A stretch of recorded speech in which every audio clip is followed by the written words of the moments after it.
Long ago, the Maker departed this world, leaving the two races behind. In a sense, human and fal'Cie are brothers, orphaned by the same parent.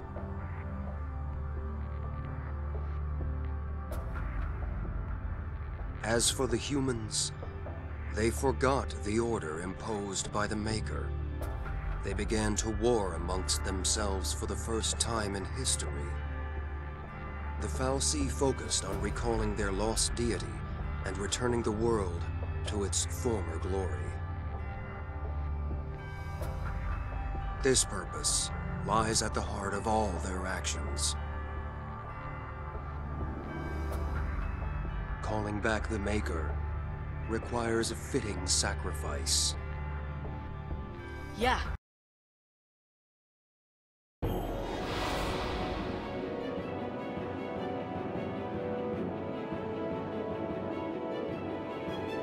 This guy was OSC too?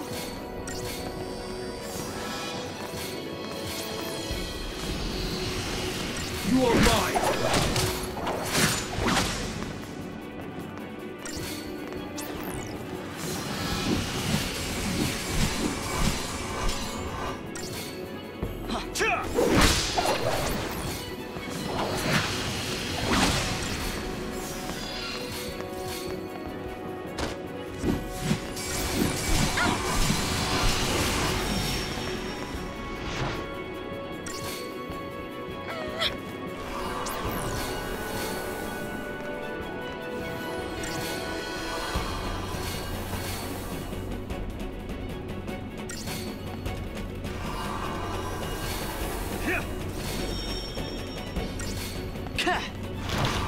No more words!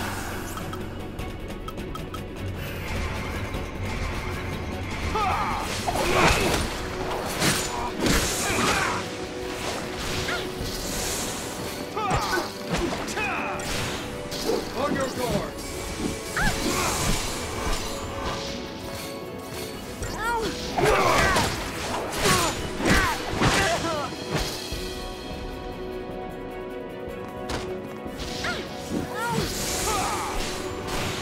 My triumph is near! My will is my own! My will is my strength! I'll show you. Enough!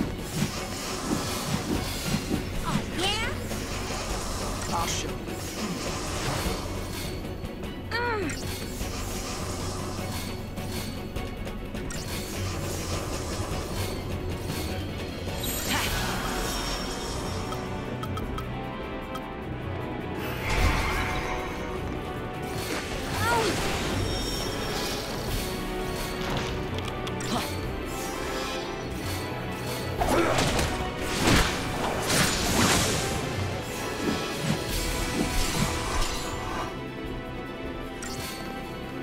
The fal'Cie have no hold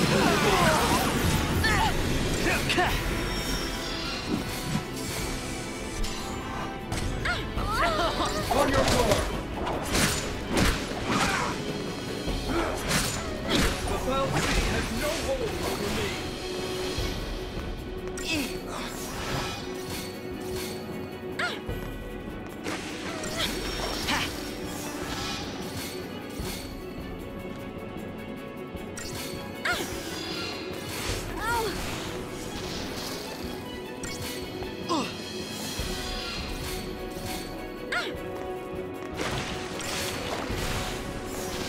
My will is my strength!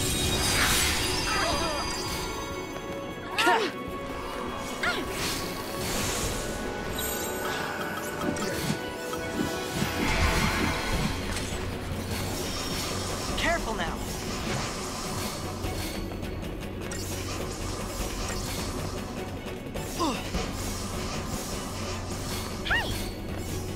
Hey! Oh, yeah?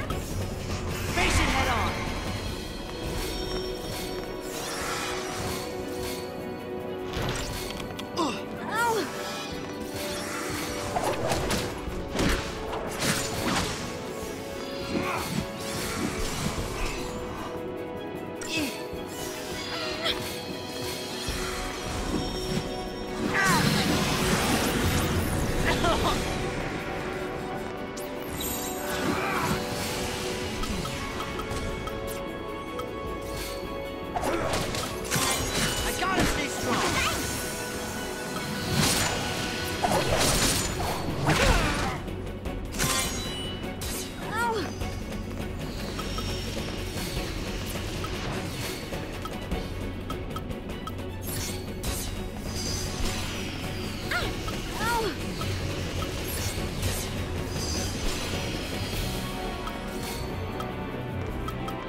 Face it head on.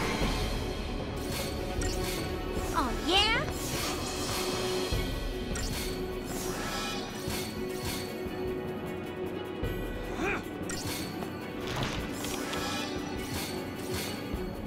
You are mine! Hey! The Belsi have no hold over me!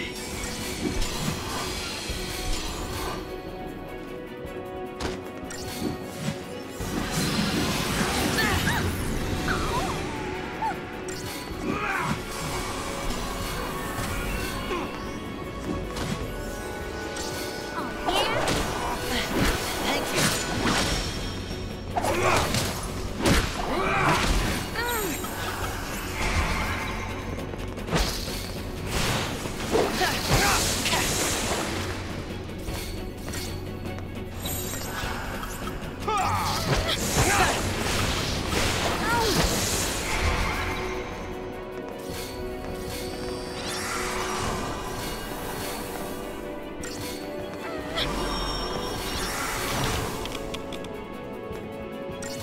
My will is my strength!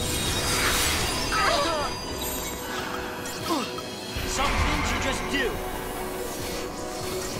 Oh, yeah? Thanks.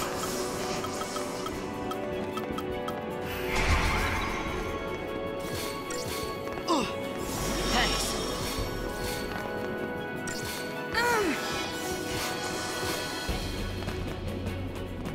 yeah?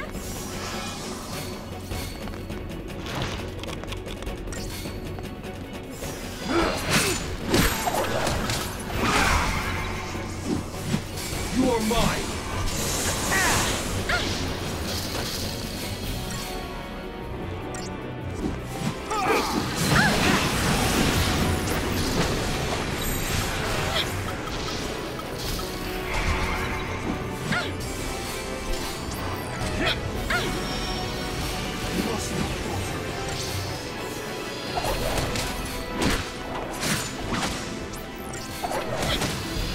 The Belsi have no hold over me! Thanks!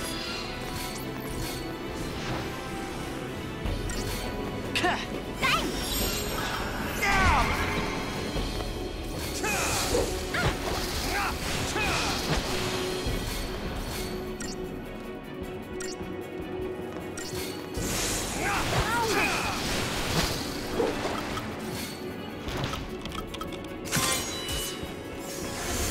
My will is my strength!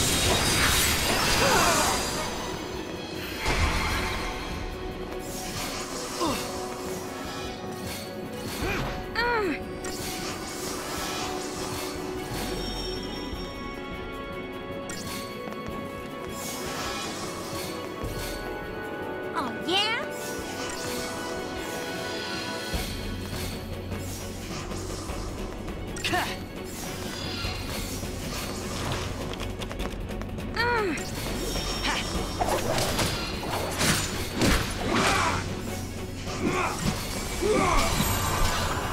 Face it head on.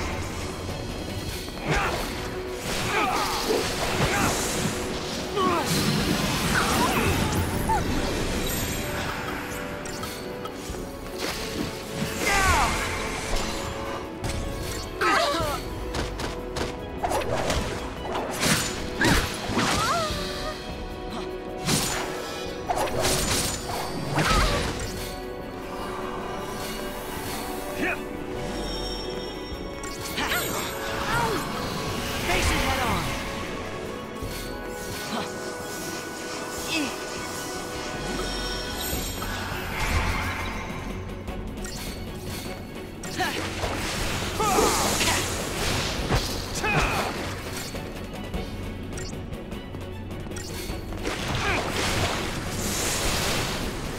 My will is my strength!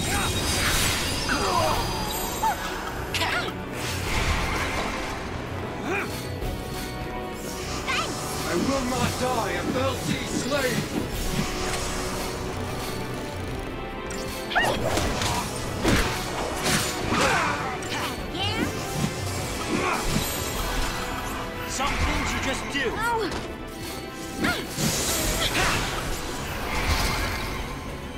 Not yet.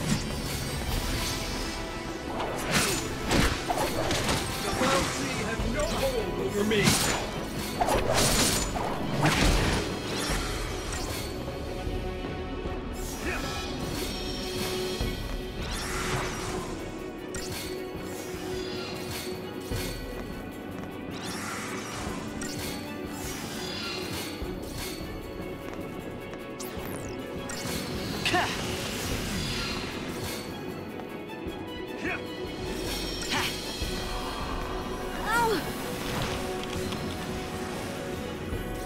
My will is my strength!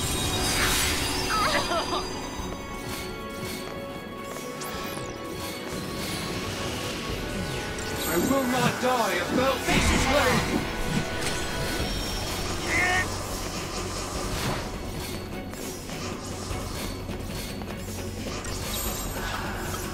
Some things you just do.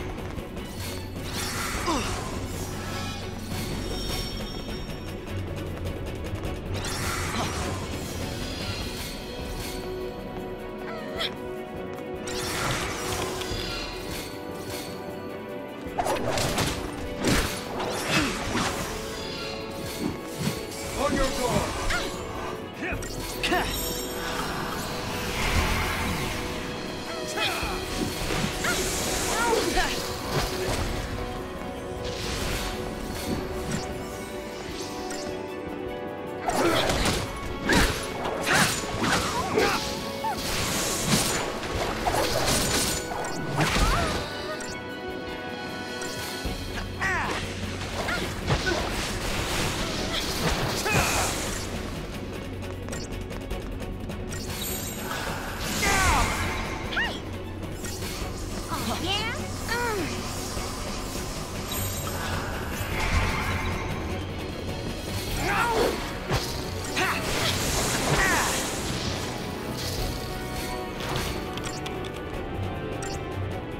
My will is my strength!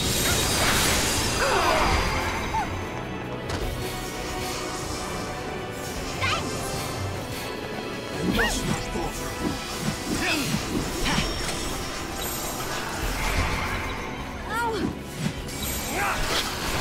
Face it head on.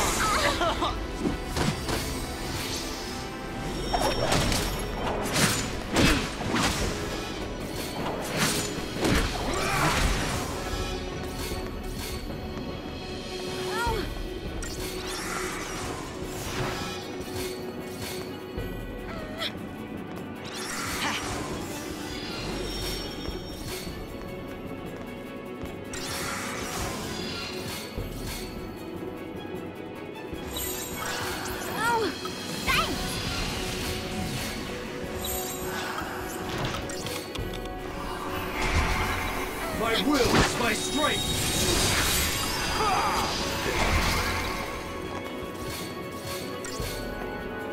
Oh, yeah? I will not die if Bouncy is slain!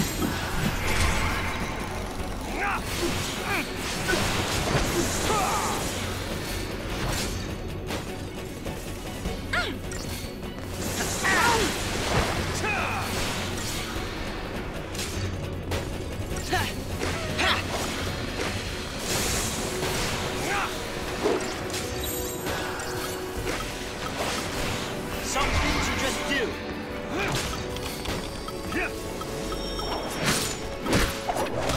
The Bouncy have no hold over me!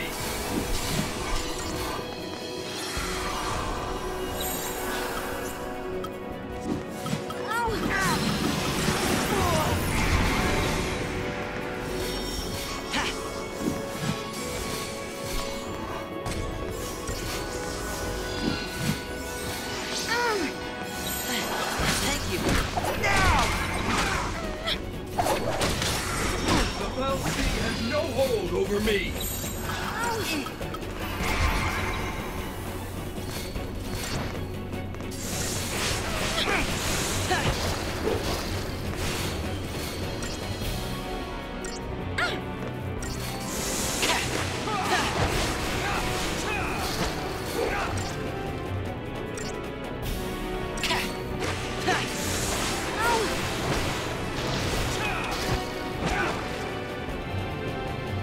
will is my strength! Don't give up! Careful now. Not yet. I will not yield.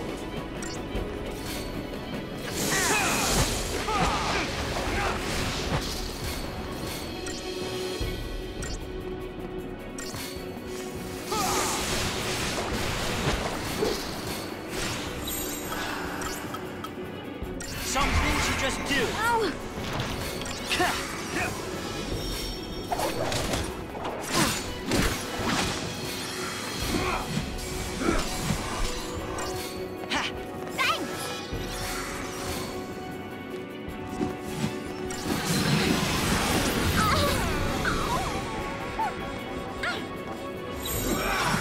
Face it head on.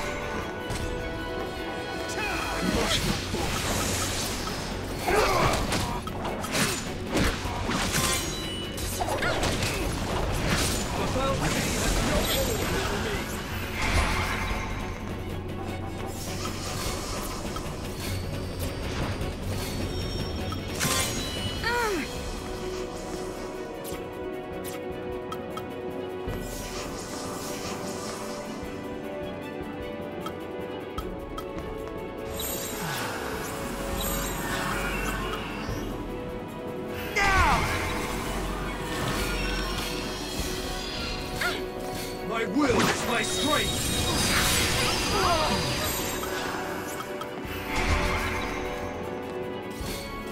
You can do it! Thanks.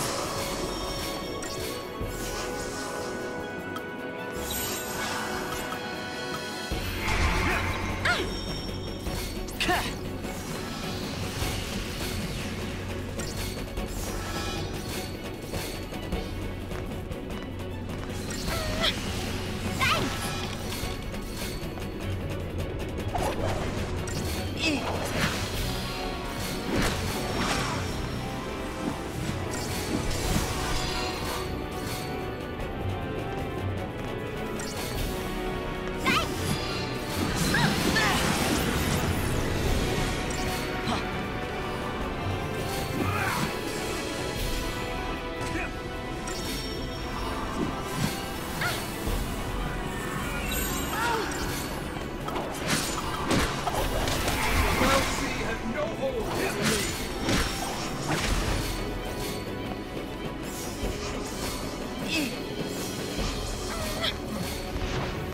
Oh!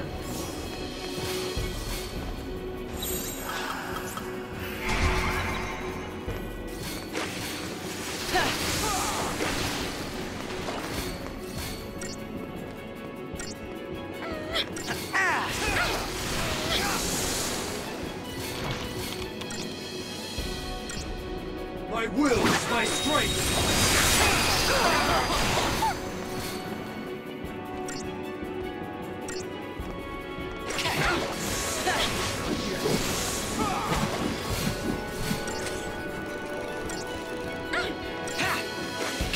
You are mine! Face it head on.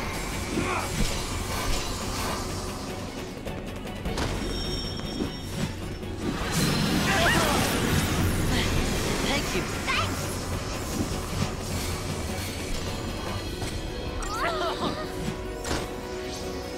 On your guard!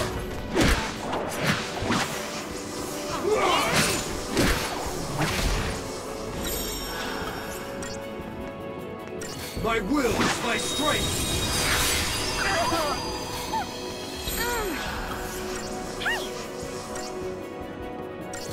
I will not die a Belty slave! Some things you just do.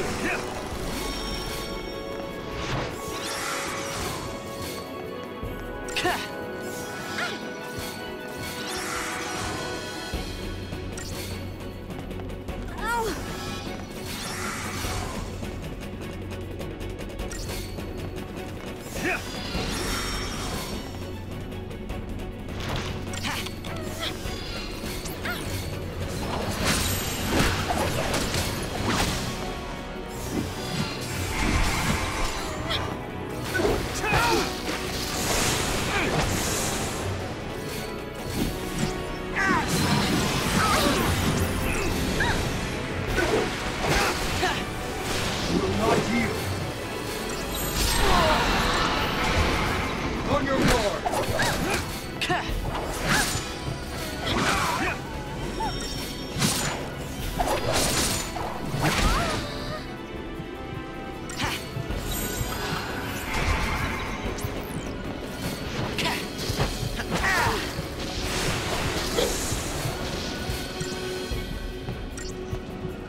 Ironic, isn't it?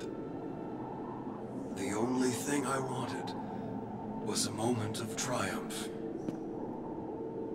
How it ends isn't important. Just do what you know is right. Trust yourselves.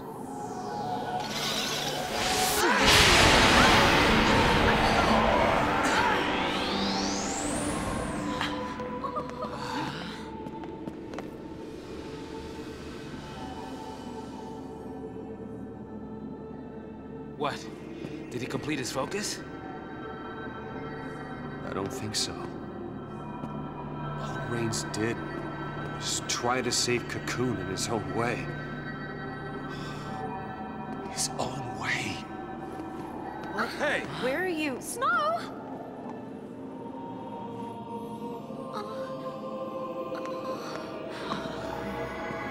I think Rains was searching for a way to make us understand. To understand the frustration of being a l'Cie. A l'Cie bound to a focus. And maybe what it meant to be human.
Much appreciated. I'm the one you want.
The sun stood halfway down from its noonday high by the time the cart reached the farmhouse.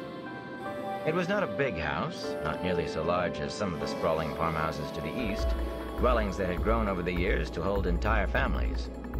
In the Two Rivers, that often included 3 or 4 generations under one roof, including aunts, uncles, cousins, and nephews. Tam and Rand were considered out of the ordinary, as much for being 2 men living alone as for farming in the Westwood.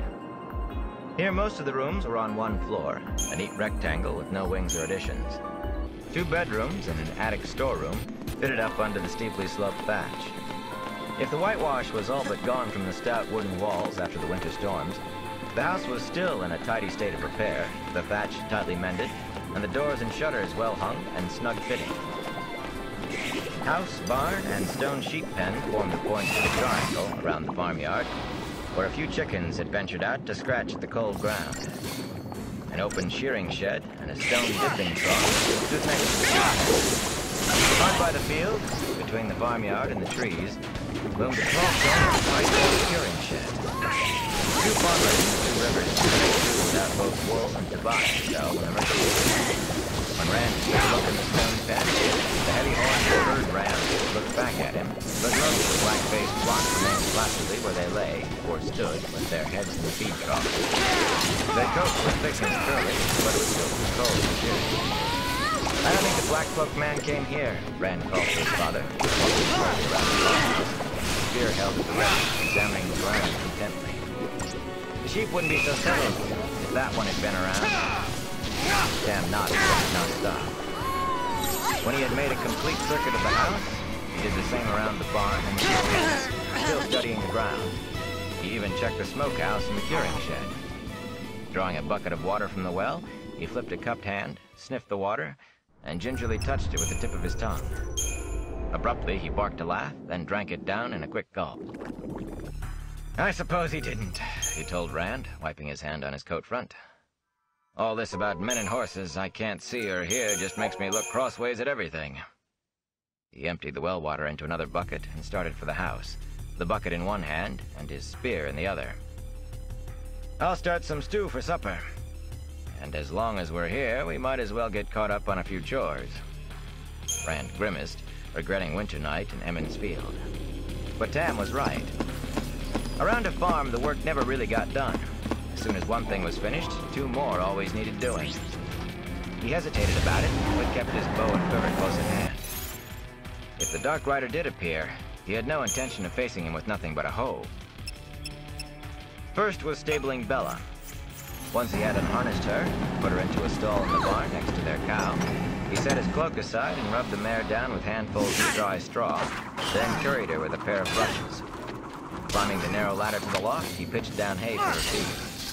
He fetched a scoopful of oats for her as well, but there was little enough left, and might be no more for a long while, unless the weather warmed soon. The cow had been milked that morning before first light, giving a quarter of her usual yield. She seemed to be drying up as the winter hung on. Enough feed had been left to see the sheep for 2 days. They should have been in the pasture by now, but there was none worth calling it so. Buddy topped off their water. Whatever eggs had been laid needed to be gathered too. There were only 3. The hens seemed to be getting cleverer at hiding them. He was taking a hoe to the vegetable garden behind the house when Tam came out and settled on a bench in front of the barn to mend harness, propping his spear beside him. It made Rand feel better about the bow lying on his cloak a pace from where he stood. Few weeds had pushed above ground, but more weeds than anything else. The cabbages were stunted, barely a sprout of the beans or peas showed, and there was not a sign of a beet. Not everything had been planted, of course, only part, in hopes the cold might break in time to make a crop of some kind before the cellar was empty. It did not take long to finish hoeing, which would have suited him just fine in years past, but now he wondered what they would do if nothing came up this year. Not a pleasant thought. And there was still firewood to split. It seemed to Rand like years since there had not been firewood to split. But complaining would not keep the house warm, so he fetched the axe, propped up the bow and quiver beside the chopping block, and got to work. Pine for a quick hot flame, oak for long burning. Before long, he was warm enough to put his coat aside. The pile of split wood grew big enough, he stacked it against the side of the house, beside other stacks already there. Most reached all the way to the east. Usually by this time of year, the wood piles were small and few, but not this year. Chop and stack, chop and stack. He lost himself in the rhythm of the axe and the motions of stacking wood. Tam's hand on his shoulder brought him back to where he was. For a moment, he blinked in surprise. Great twilight had come on while he worked, and already it was fading quickly toward night. The full moon stood well above the treetops, shimmering pale and bulging as if about to fall on their heads. The wind had grown colder without his noticing, too. Tattered clouds scuttered across the darkling sky. Let's wash up, lad, and see about some supper.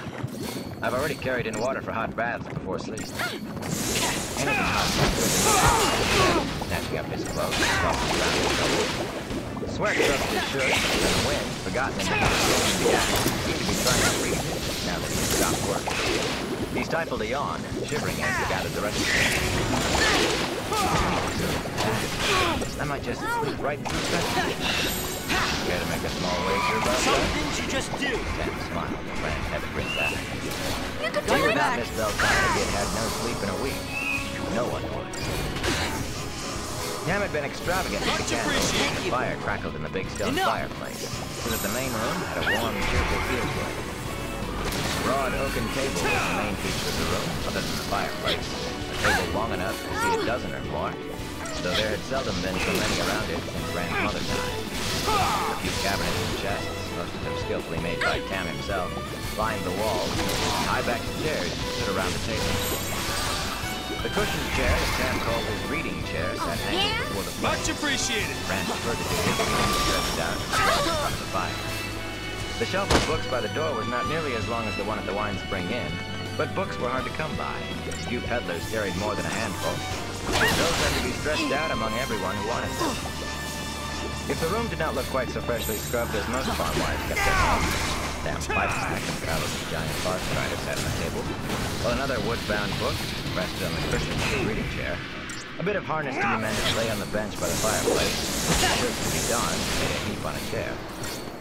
If not quite so spotless, it was still clean and neat enough, with a lived-in look that was almost as warm and comforting as the fire. Here, it was possible to forget the chill beyond the walls. There was no false dragon here, no wars, no Aes Sedai. No men in black cloaks. The aroma from the stew pot hanging over the fire permeated the room and filled Rand with ravenous hunger. His father stirred the stew pot with a long-handled wooden spoon, then took a taste. A little while longer. Rand hurried to wash his face and hands. There was a pitcher and basin on the washstand by the door. A hot bath was what he wanted to take away the sweat and soak the chill out, but that would come when there had been time to heat the big kettle in the back room. Tam rooted around in a cabinet and came up with the key as long as his hand. He twisted it in the big iron lock on the door. At Rand's questioning look, he said, "Best to be safe. Maybe I'm taking a fancy, or maybe the weather is blacking my mood." But he sighed and bounced the key on his palm. "I'll see to the back door," he said, and disappeared toward the back of the house. Rand could not remember either door ever being locked. No one in the Two Rivers locked doors. There was no need. Until now. From overhead, from Tam's bedroom, came a scraping as of something being dragged across the floor.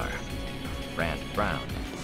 Unless Tam had suddenly decided to move the furniture around, he could only be pulling out the old chest he kept under his bed.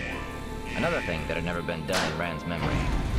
He filled a small kettle with water for tea, hung it from a hook over the fire, then set the table. Bartanelus, He had carved are the you bowls watching and us? spoons himself. The front shutters had not yet been closed, and from time to time he peered out. But full night had come, and all he could see were moon shadows. The Dark Rider could be out there easily enough. He tried not to think about that. When Tam came back, Rand stared in surprise. A thick belt slanted around Tam's waist. From the belt hung a sword, with bronze helmet, scabbard, and another on the long hilt. The only men Rand had ever seen wearing swords were Merchant's guards. And Lanham. That his father might own one had never even occurred to him. Except for the Herons, the sword was a good deal like Lanham's. Where did that come from? Did you get it from a peddler? How much did it cost? Slowly, Tam drew the weapon. Firelight played along the same length. It was nothing at all like the plain rough blades Rand had seen in the hands of Merchant's guards. Gotta stay in control. No gems or gold adorned it, but it seemed grand to him nonetheless. You could The do blade, it! very Much sharp appreciated. and sharp and only one edge, bore another heron etched into the steel. Short quillins, worked to look like braid, flanked the hilt. It seemed almost trackless compared to the swords of Merchant's guards. Most of those were double-edged and thick enough to chop down a tree. I got it a long time ago. That's a long way from here. That paid entirely too much. 2 coppers is too much for one of these. Your mother didn't approve, but she was always wiser than I was younger then. It seemed worth the price at the time.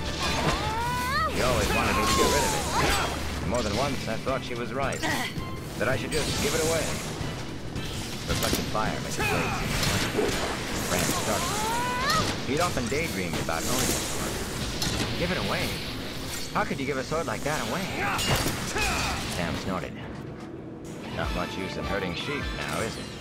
Can't plow a field or harvest a crop with it. For a long minute, he stared at the sword as if wondering what he was doing with such a thing. At last, he let out a heavy sigh. But if I am not mistaken by a black fancy, or our luck runs sour, maybe in the next few days we'll be glad I tucked it in that old chest instead. He put the sword smoothly back in his sheath and wiped his hand on his shirt and grimaced. The stew should be ready. I'll dish it out while you fix the tea. Rand nodded and got the tea canister. But he wanted to know everything. Why would Tam have bought a sword?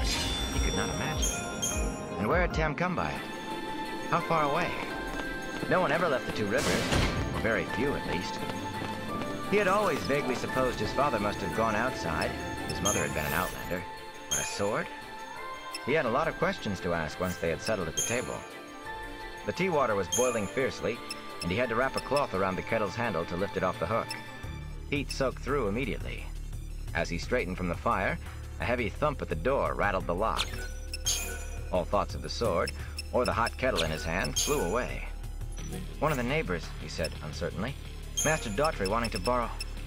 But the Daughtry farm, their nearest neighbor, was an hour away, even in the daylight. And Oren Daughtry, shameless borrower that he was still not likely to leave his house by dark. Tam softly placed the stew-filled bowls on the table. Slowly, he moved away from the table.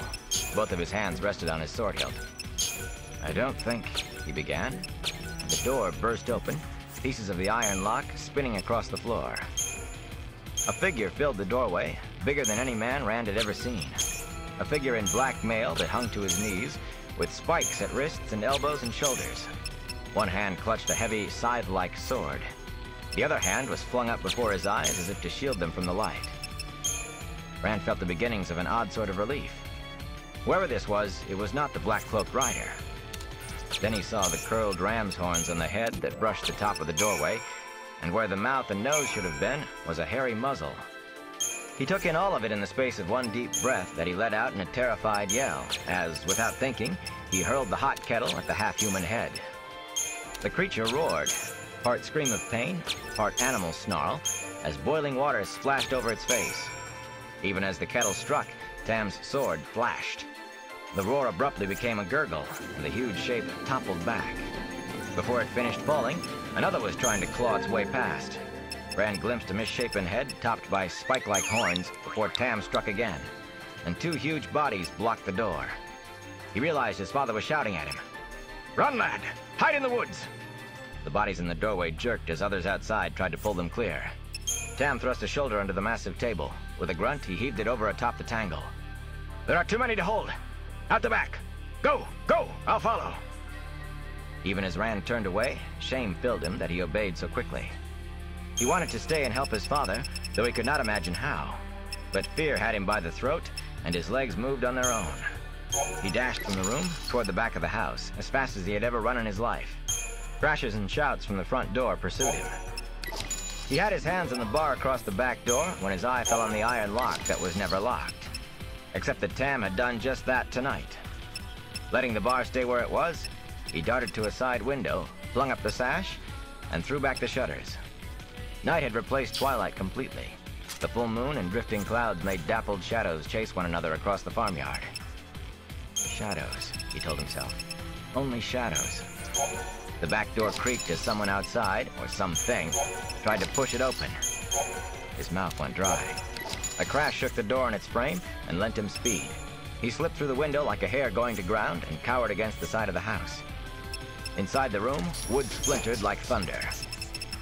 He forced himself up to a crouch, made himself peer inside, just with one eye, just at the corner of the window. In the dark, he could not make out much, but more than he really wanted to see. The door hung askew, and shadowed shapes moved cautiously into the room, talking in low, guttural voices. Rand understood none of what was said. The language sounded harsh, unsuited to a human tongue. Axes and spears and spike things dully reflected stray glimmers of moonlight. Boots scraped on the floor, and there was a rhythmic click, as of hooves as well. He tried to work moisture back into his mouth. Drawing a deep, ragged breath, he shouted as loudly as he could, "They're coming in the back!" The words came out in a croak, but at least they came out. He had not been sure they would. "I'm outside! Run, Father!" With the last word, he was sprinting away from the farmhouse. Hoarse-voiced shouts in the strange tongue raged from the back room. Glass shattered, loud and sharp, and something thudded heavily to the ground behind him. He guessed one of them had broken through the window rather than try to squeeze through the opening. But he did not look back to see if he was right. Like a fox running from hounds, he darted into the nearest moon-cast shadows, as if headed for the woods, then dropped to his belly and slithered back to the barn and its larger, deeper shadows. Something fell across his shoulders, and he thrashed about, not sure if he was trying to fight or escape, until he realized he was grappling with the new hoe handle Tam had been shaping. Idiot. For a moment he lay there, trying to stop panting. Coupling fool, idiot. At last he crawled on along the back of the barn, dragging the hoe handle with him. It was not much, but it was better than nothing. Cautiously, he looked around the corner at the farmyard and the house. Of the creature that had jumped out after him, there was no sign. It could be anywhere. Hunting him, surely. Even creeping up on him at that very moment. Frightened bleats filled the sheep pen to his left. The flock milled as if trying to find an escape.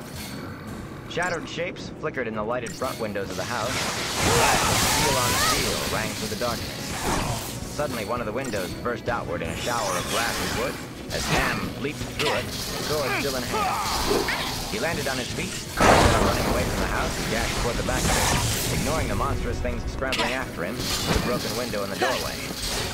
Brand stared in disbelief. Why was he not trying to get away? Then he understood. Tam had last heard his voice from the rear of the house. "Father!" he shouted. "I'm over here!" In mid-stride, Tam whirled, not running toward Rand, but at an angle away from him. "Run, lad!"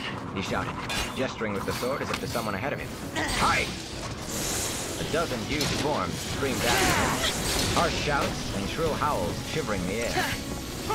Rand pulled back into the shadows behind the barn.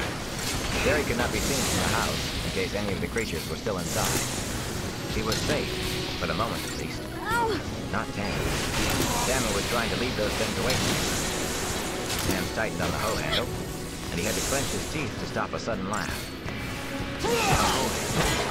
Facing one of those creatures with a hoe handle would not be much like playing at quarterstaff with parents, but he could not let Tam face what was Jason below.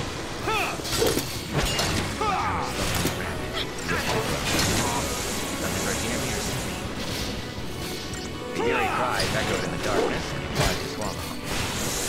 More like a pack of strong wolves. Soundlessly, he slipped away from the barn toward the forest, gripping the hoe handle so hard that at first, when the trees surrounded him, he took comfort from them. They helped hide him from whatever the creatures were that had attacked the farm. As he crept through the woods, though, moon shadows shifted, and it began to seem as if the darkness of the forest changed and moved too. Trees loomed malevolently, branches writhed toward him. But were they just trees and branches? He could almost hear the growling chuckles stifled in their throats while they waited for him.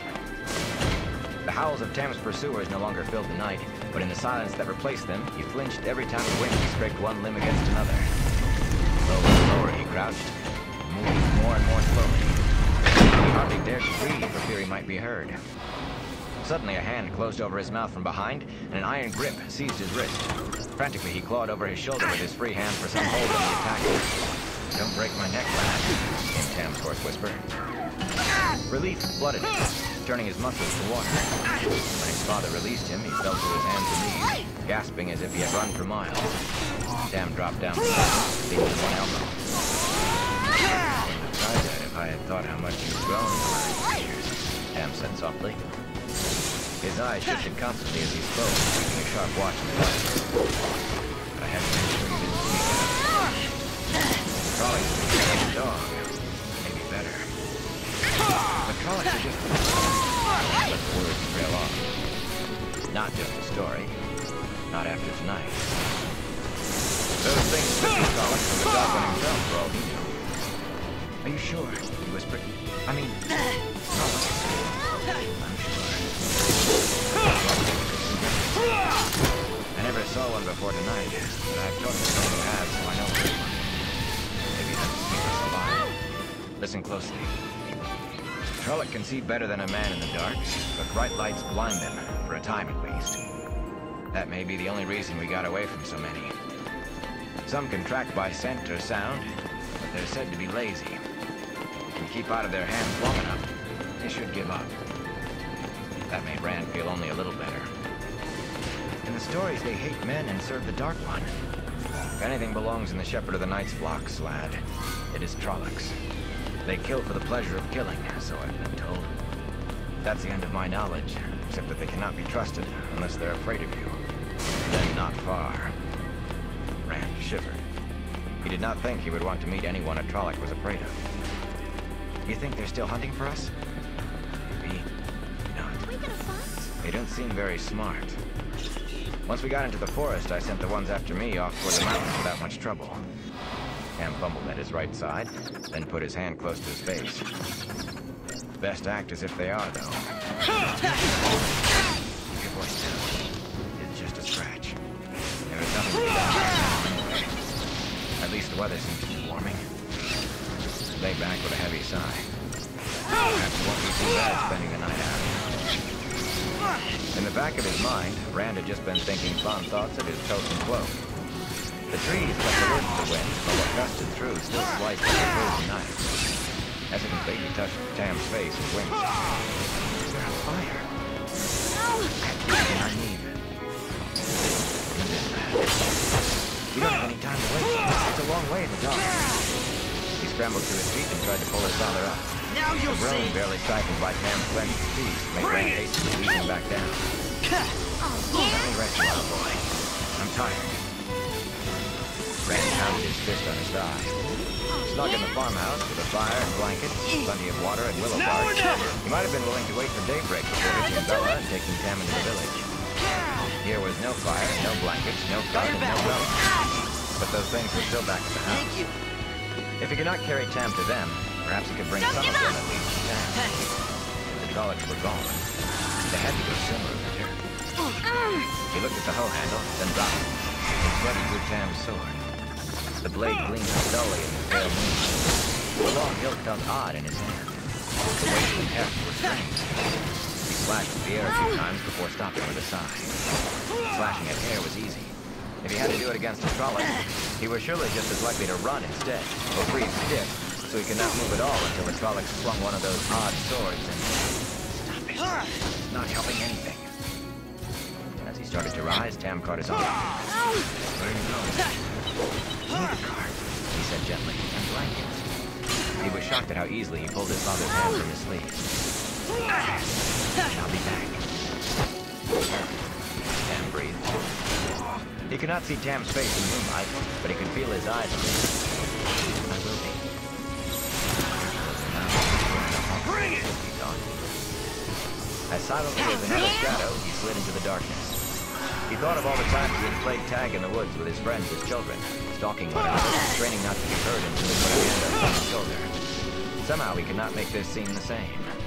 Creeping from tree to tree, he tried to make a plan. By the time he reached the edge of the woods, he had made everything depended on whether or not the Trollocs were still there. If they were gone, he could simply walk into the house and take what he needed. If they were still there, in that case, there was nothing for it but go back to Tam. He did not like it, but he could do Tam no good by getting killed. He peered toward the farm buildings. The barn and the sheep pen were only dark shapes in the moonlight. Light spilled from the front windows of the house, though, and through the open front door. Just the candles father lit. Or are there Trollocs waiting? He jumped convulsively at a nighthawk's reedy cry, then sagged against a tree, shaking. This was getting him nowhere. Dropping to his belly, he began to crawl, holding the sword awkwardly before him. He kept his chin in the dirt all the way to the back of the sheep pen. Crouched against the stone wall, he listened. Not a sound disturbed the night. Carefully, he eased up enough to look over the wall. Nothing moved in the farmyard. No shadows flickered against the lit windows of the house or in the doorway. Bella in the cart first, with the blankets and other things. It was the light that decided him. The barn was dark. Anything could be waiting inside, and he would have no way of knowing until it was too late. At least he would be able to see what was inside the house. As he started to lower himself again, he stopped suddenly. there was no sound. Most of the sheep might have settled down already and gone back to sleep, though it was not likely. But a few were always awake, even in the middle of the night, rustling about, bleating now and again. He could barely make out the shadowy mounds of sheep on the ground. One lay almost beneath him. Trying to make no noise, he hoisted himself onto the wall until he could stretch out a hand to the dim shape. His fingers touched curly wool, then wetness. The sheep did not move. Breath left him in a rush as he pushed back, almost dropping the sword as he fell to the ground outside the pen. They kill for fun. Shakily, he scrubbed the wetness from his hand in the dirt. Fiercely, he told himself that nothing had changed. The Trollocs had done their butchery and gone. Repeating that in his mind, he crawled on across the farmyard, keeping as low as he could, but trying to watch every direction, too. He had never thought he would envy an earthworm. At the front of the house, he lay close beside the wall, beneath the broken window, and listened. Dull thudding and blood in his ears was the loudest sound he heard. Slowly, he reared up and peered inside. The stew pot lay upside down in the ashes on the hearth. Splintered, broken wood littered the room. Not a single piece of furniture remained whole. Even the table rested at an angle, 2 legs hacked to rough stubs. Every drawer had been pulled out and smashed. Every cupboard and cabinet stood open, many doors hanging by one hinge. Their contents were strewn over the wreckage, and everything was dusted with blood. Flour and salt, judged from the slashed sacks tossed down by the fireplace. 4 twisted bodies were at a tangle in the remnants of the floor. Trollocs. Rand recognized one by its rammed horns. The others were all the same, even in their differences. The repulsive melange of human faces distorted by muscles, horns, feathers, and fur.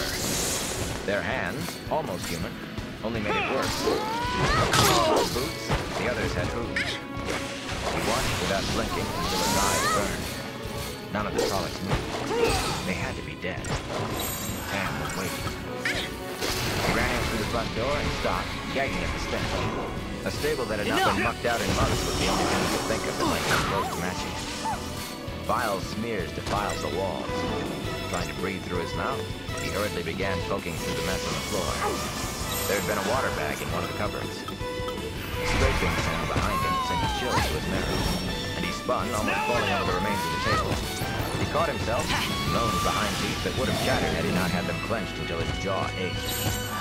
One of the Trollocs was getting to his feet.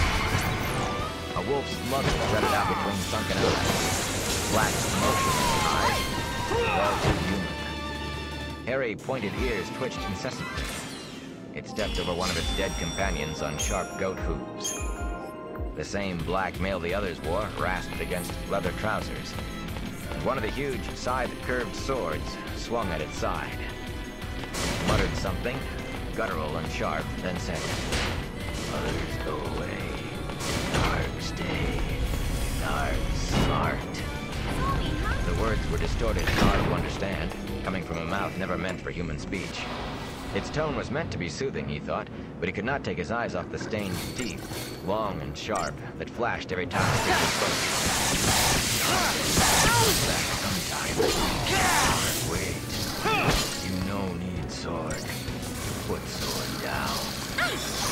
Until the Trolloc spoke, Rand did not realize that he held Sam's sword wavering before him in both hands. Aimed at the huge creature. It towered head and shoulders above him with the chest and arms to dwarf Master Luhar.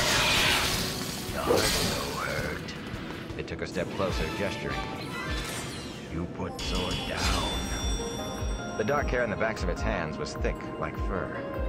Stay back, Rand said, wishing his voice was steadier. Why did you do this? Why? Belja de Garogda. The snarl quickly became a toothy smile.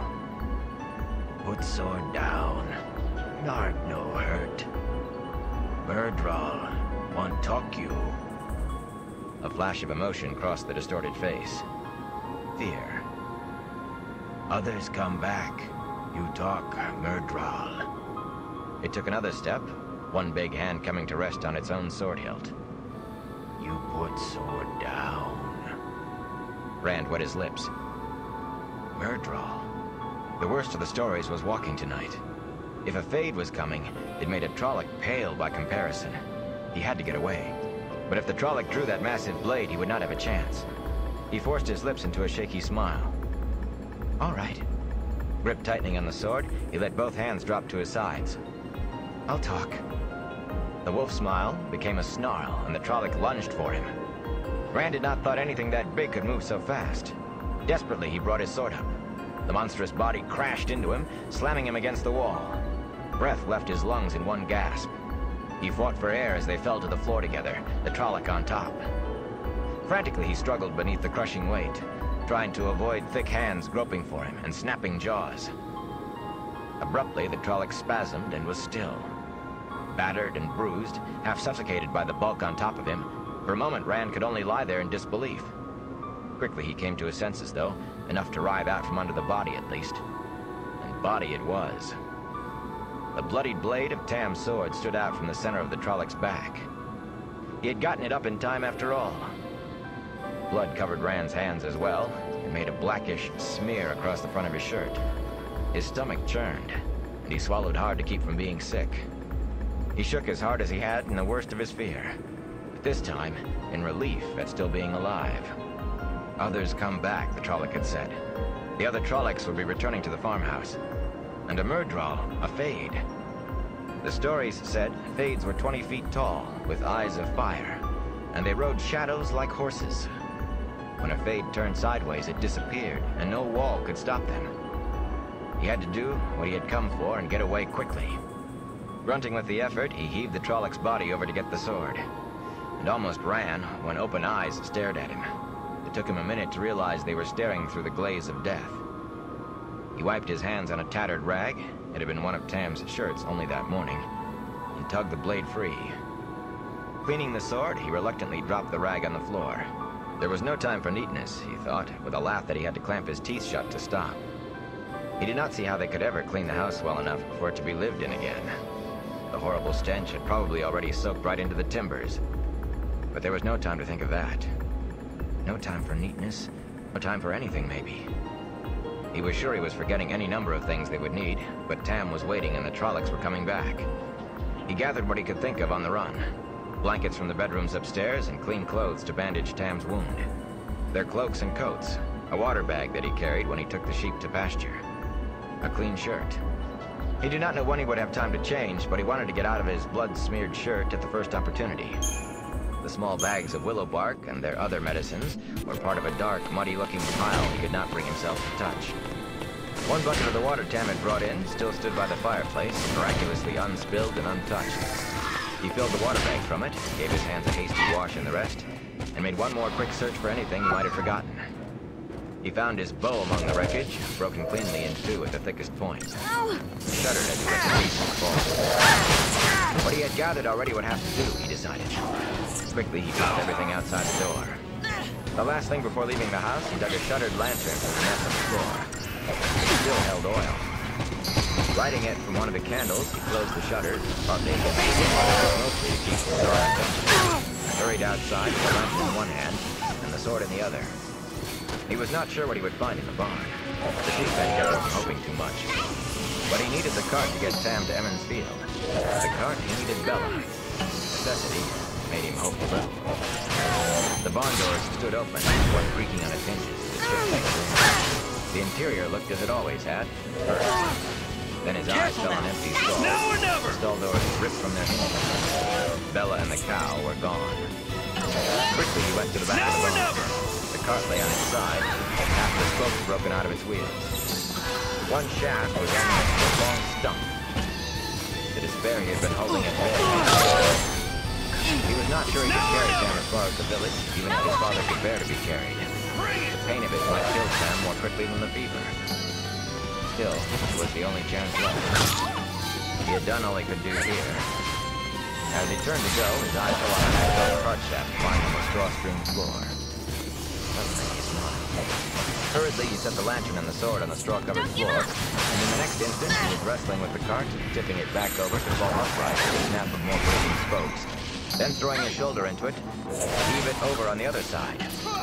The undamaged shaft stood straight at him. Snatching up the sword, he hacked at the well-seasoned ash. To his pleased surprise, great chips flew with his strokes. He cut through as quickly as he could with a good axe. When the shaft fell free, he looked at the sword blade in wonder. Even the best sharpened axe would have dulled chopping through that hard, aged wood. But the sword looked as brightly sharp as ever. He touched the edge with his thumb, then hastily stuck it in his mouth. The blade was still razor sharp. But he had no time to wonder. Blowing out the lantern, there was no need to have the barn else. He gathered up the shaft, ran back to get what he had left at the house. Altogether, it made an awkward burden. Not a heavy one, but hard to balance and manage. The cart shaft shifting and twisting in his arms as he stumbled across the plowed field. Face it head on! Once back in the forest, they were even worse, catching on trees and knocking him half off his feet. They would have been easier to drag, but that would leave a clear trail behind him. He intended to wait as long as possible before doing that. Tam was right where he had left him, seemingly asleep. He hoped it was sleep. Suddenly fearful, he dropped his burden and put a hand to his father's face. Tam still breathed. The fever was worse. The touch roused Tam by turning into a hazy wakefulness.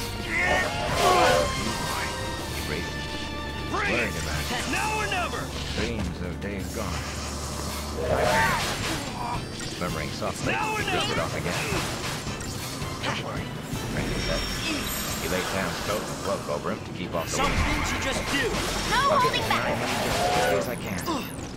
As he went on, as much to reassure himself as for Tam's benefit, he peeled off his blood-stained shirt, hardly even noticing the soul that it takes to be rid of it, and hurriedly pulled on the clean one.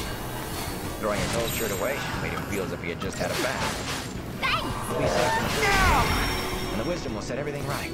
You'll see. Everything's going to be all right. That thought was like a beacon as he pulled on his coat, and Tam. They would be safe once they were together, and Nynaeve would cure Tam. He just had to get him. Just the westward. In the moonlight, Rand could not really see what he was doing. The wound seemed to be only a shallow gash along the ribs, no longer than the palm of his hand. Thank you! He shook his head in disbelief.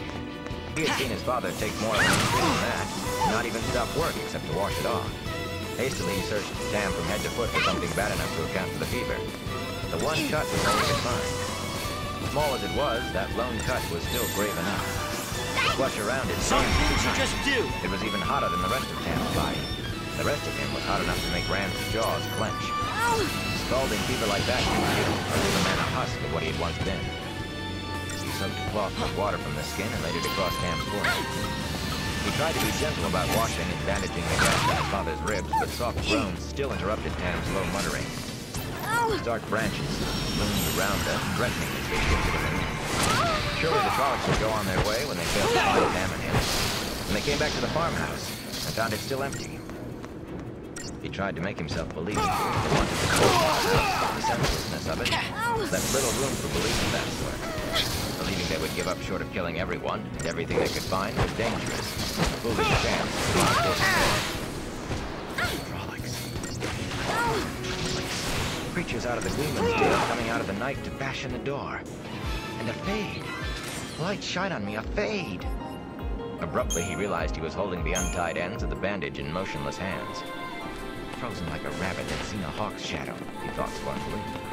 With an angry shake of his head, he finished tying the bandage around Tam's chest. Knowing what he had to do, even getting on with it, did not stop him being afraid. When the Trollocs came back, they would surely begin searching the forest around the farm for some trace of the people who had escaped them. The body of the one he had killed would tell them those people were not far off. Who knew what a fade would do, or could do? On top of that, his father's comment about Trollocs' hearing was as loud in his mind as if Tam had just said it. He found himself resisting the urge to put a hand over Tam's mouth to still his groans and murmurs. Some track by scent. What can I do about that? Nothing. He could not waste time worrying over problems he could do nothing about. I have to keep quiet, he whispered in his father's ear. The Trollocs will be back. Tam spoke in hushed, hoarse tones. You're still lovely, Kari. Still lovely as a girl. Rand grimaced. His mother had been dead 15 years. If Tam believed she was still alive, then the fever was even worse than Rand had thought. How could he be kept from speaking, now that silence might mean life? Mother wants you to be quiet, Rand whispered. He paused to clear his throat of a sudden tightness. She had had gentle hands. He remembered that much. Kari wants you to be quiet. Here, drink. Tam gulped thirstily from the water skin, but after a few swallows, he turned his head aside and began murmuring softly again, too low for Rand to understand. He hoped it was too low to be heard by hunting Trollocs, too. Hastily, he got on with what was needed. 3 of the blankets he wove around and between the shafts cut from the cart, contriving a makeshift litter. He would only be able to carry one end, letting the other drag on the ground, but it would have to do. From the last blanket, he cut a long strip with his belt knife, then tied one end of the strip to each of the shafts. As gently as he could, he lifted Tam onto the litter, wincing with every moan.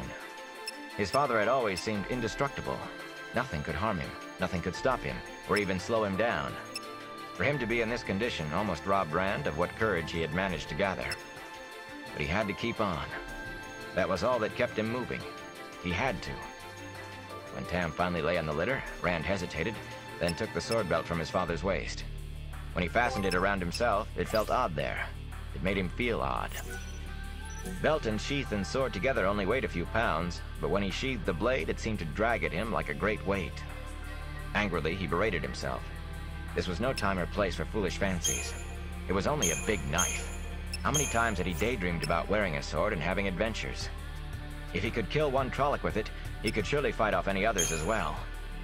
Only he knew all too well that what had happened in the farmhouse had been the purest luck. And his daydream adventures had never included his teeth chattering, or running for his life through the night, or his father at the point of death. Hastily, he tucked the last blanket around Tam and laid the water skin and the rest of the cloths beside his father on the litter. With a deep breath, he knelt between the shafts and lifted the strip of blanket over his head. It settled across his shoulders and under his arms. When he gripped the shafts and straightened, most of the weight was on his shoulders. It did not seem like very much. Trying to keep a smooth pace, he set out for Emond's Field, the litter scraping along behind him. He had already decided to make his way to the quarry road and follow that to the village. The danger would almost certainly be greater along the road, but Tam would receive no help at all if he got them lost trying to find his way through the woods in the dark. In the darkness, he was almost out onto the quarry road before he knew it. When he realized where he was, his throat tightened like a fist. Hurriedly, he turned the litter around and dragged it back into the trees away, then stopped to catch his breath and let his heart stop pounding. Still panting, he turned east toward Emond's Field. Traveling through the trees was more difficult than taking Tam down the road, and the night surely did not help. But going out onto the road itself would be madness. The idea was to reach the village without meeting any Trollocs, without even seeing any if he had his wish. He had to assume the Trollocs were still hunting them, and sooner or later they would realize the two had set off for the village. That was the most likely place to go, and the quarry road the most likely route. In truth, he found himself closer to the road than he liked. The night and the shadows under the trees seemed awfully bare cover in which to hide from the eyes of anyone traveling along it. Moonlight filtering through bare branches gave only enough illumination to fool his eyes into thinking they saw what was underfoot. Roots threatened to trip him at every step. Old brambles snagged his legs, and sudden dips or rises in the ground had him half falling as his foot met nothing but air where he expected firm earth, or stumbling when his toes struck dirt while still moving forward. Tam's mutterings broke into a sharp groan whenever one of the shafts bumped too quickly over a root or rock. Uncertainty made him peer into the darkness until his eyes burned, listened as he had never listened before. Every scrape of branch against branch, every rustle of pine needles, brought him to a halt, ears straining, hardly daring to breathe for fear he might not hear some warning sound, for fear he might hear that sound. Only when he was sure it was just the wind would he go on. Slowly, weariness crept into his arms and legs, driven home by a night wind that mocked his cloak and coat. The weight of the litter, so little at the start, now tried to pull him to the ground. His stumbles were no longer all from tripping. The almost constant struggle not to fall took as much out of him as did the actual work of pulling the litter. He had been up before dawn to begin his chores, and even with the trip to Emond's Field, he had done almost a full day's work. On any normal night, he would be resting before the fireplace, reading one of Tam's small collection of books before going to bed. The sharp chill soaked into his bones, and his stomach reminded him that he had had nothing to eat since Mr. Salvere's honey cakes. He muttered to himself, angry at not taking some food at the farm. A few minutes more could not have made any difference. A few minutes to find some bread and cheese. The Trollocs would not have come back in just a few minutes more. Or just the bread. Of course, Mr. Salvere would insist on putting a hot meal in front of him once they reached the inn. A steaming plate of her thick lamb stew, probably. And some of that bread she had been baking. And lots of hot tea. They came over the dragon wall like a flood, Tam said suddenly in a strong, angry voice, "and wash the land with blood. How many died for Lemon's sin?" Rand almost fell from surprise. Wearily, he lowered the litter to the ground and untangled himself. The strip of blanket left a burning groove in his shoulders. Struggling to work the knots out, he knelt beside Tam. Fumbling for the water bag, he peered through the trees, trying vainly in the dim moonlight to see up and down the road, not 20 paces away. Nothing moved there but shadows. Nothing but shadows. "There isn't any flood of Trollocs, Father. Not now, anyway.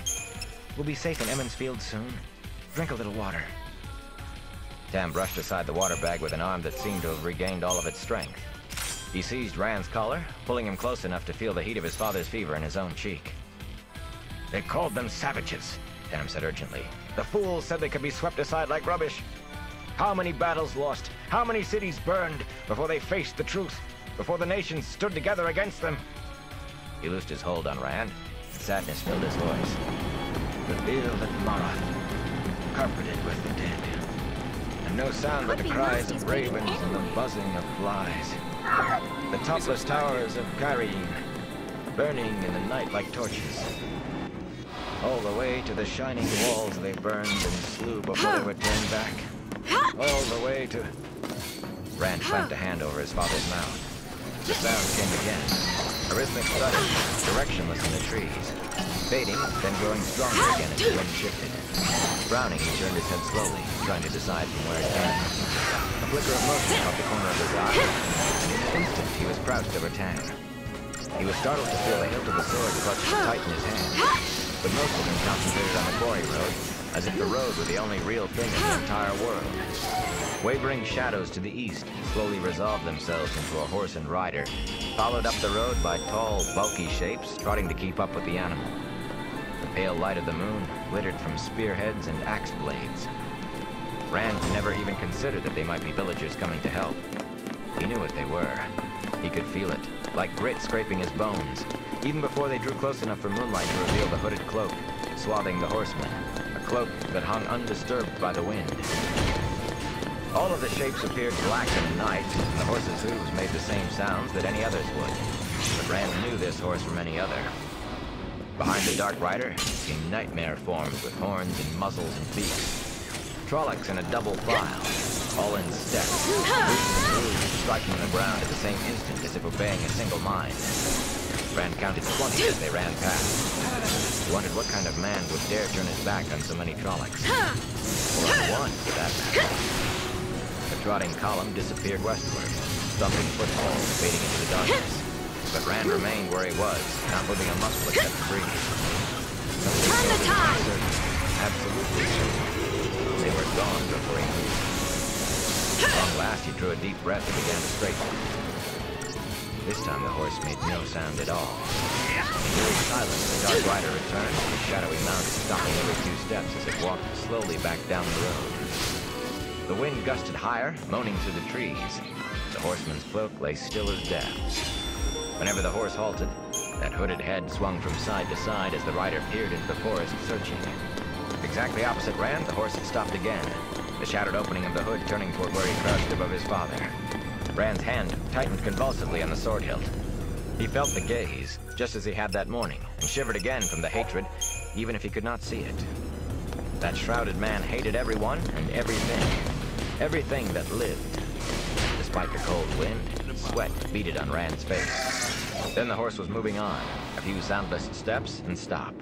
Until all Rand could see was a barely distinguishable blur in the night far down the road. It could have been anything, but he had not taken his eyes off it for a second. If he lost it, he was afraid the next time he saw the black-cloaked rider might be when that silent horse would stop him. Thank you. Abruptly, the shadow was rushing back, passing him in a silent gallop. The rider looked only ahead of him as he sped westward into the night, toward the mountains of mist, toward the farm. Rand sagged, gulping air, and scrubbing cold sweat off his face with his sleeve. He did not care anymore about why the trouble was. If he never found out why, that would be fine. Just as long as it was all ended. With a shake, he gathered himself, hastily checking his father. Tam was still murmuring, but so softly, Rand could not make out the words. He tried to give him a drink, but the water spilled over his father's chin. Tam coughed and choked on the trickle that made it into his mouth, then began muttering again, as if there had not been any interruption. Rand splashed a little more water on the cloth on Tam's forehead, pushed the water bag back on the litter, and scrambled between the shafts again. He started out as if he had had a good night's sleep, but the new strength did not last long. Fear masked his tiredness in the beginning, but though the fear remained, the mask melted away quickly. Soon he was back to stumbling forward, trying to ignore hunger and aching muscles. He concentrated on putting one foot in front of the other without tripping. In his mind, he pictured Emmons Field, shutters thrown back and the houses lit for winter night. People shouting greetings as they passed back and forth on their visits. Fiddles filling the streets with Jane's Folly and Heron on the Wing.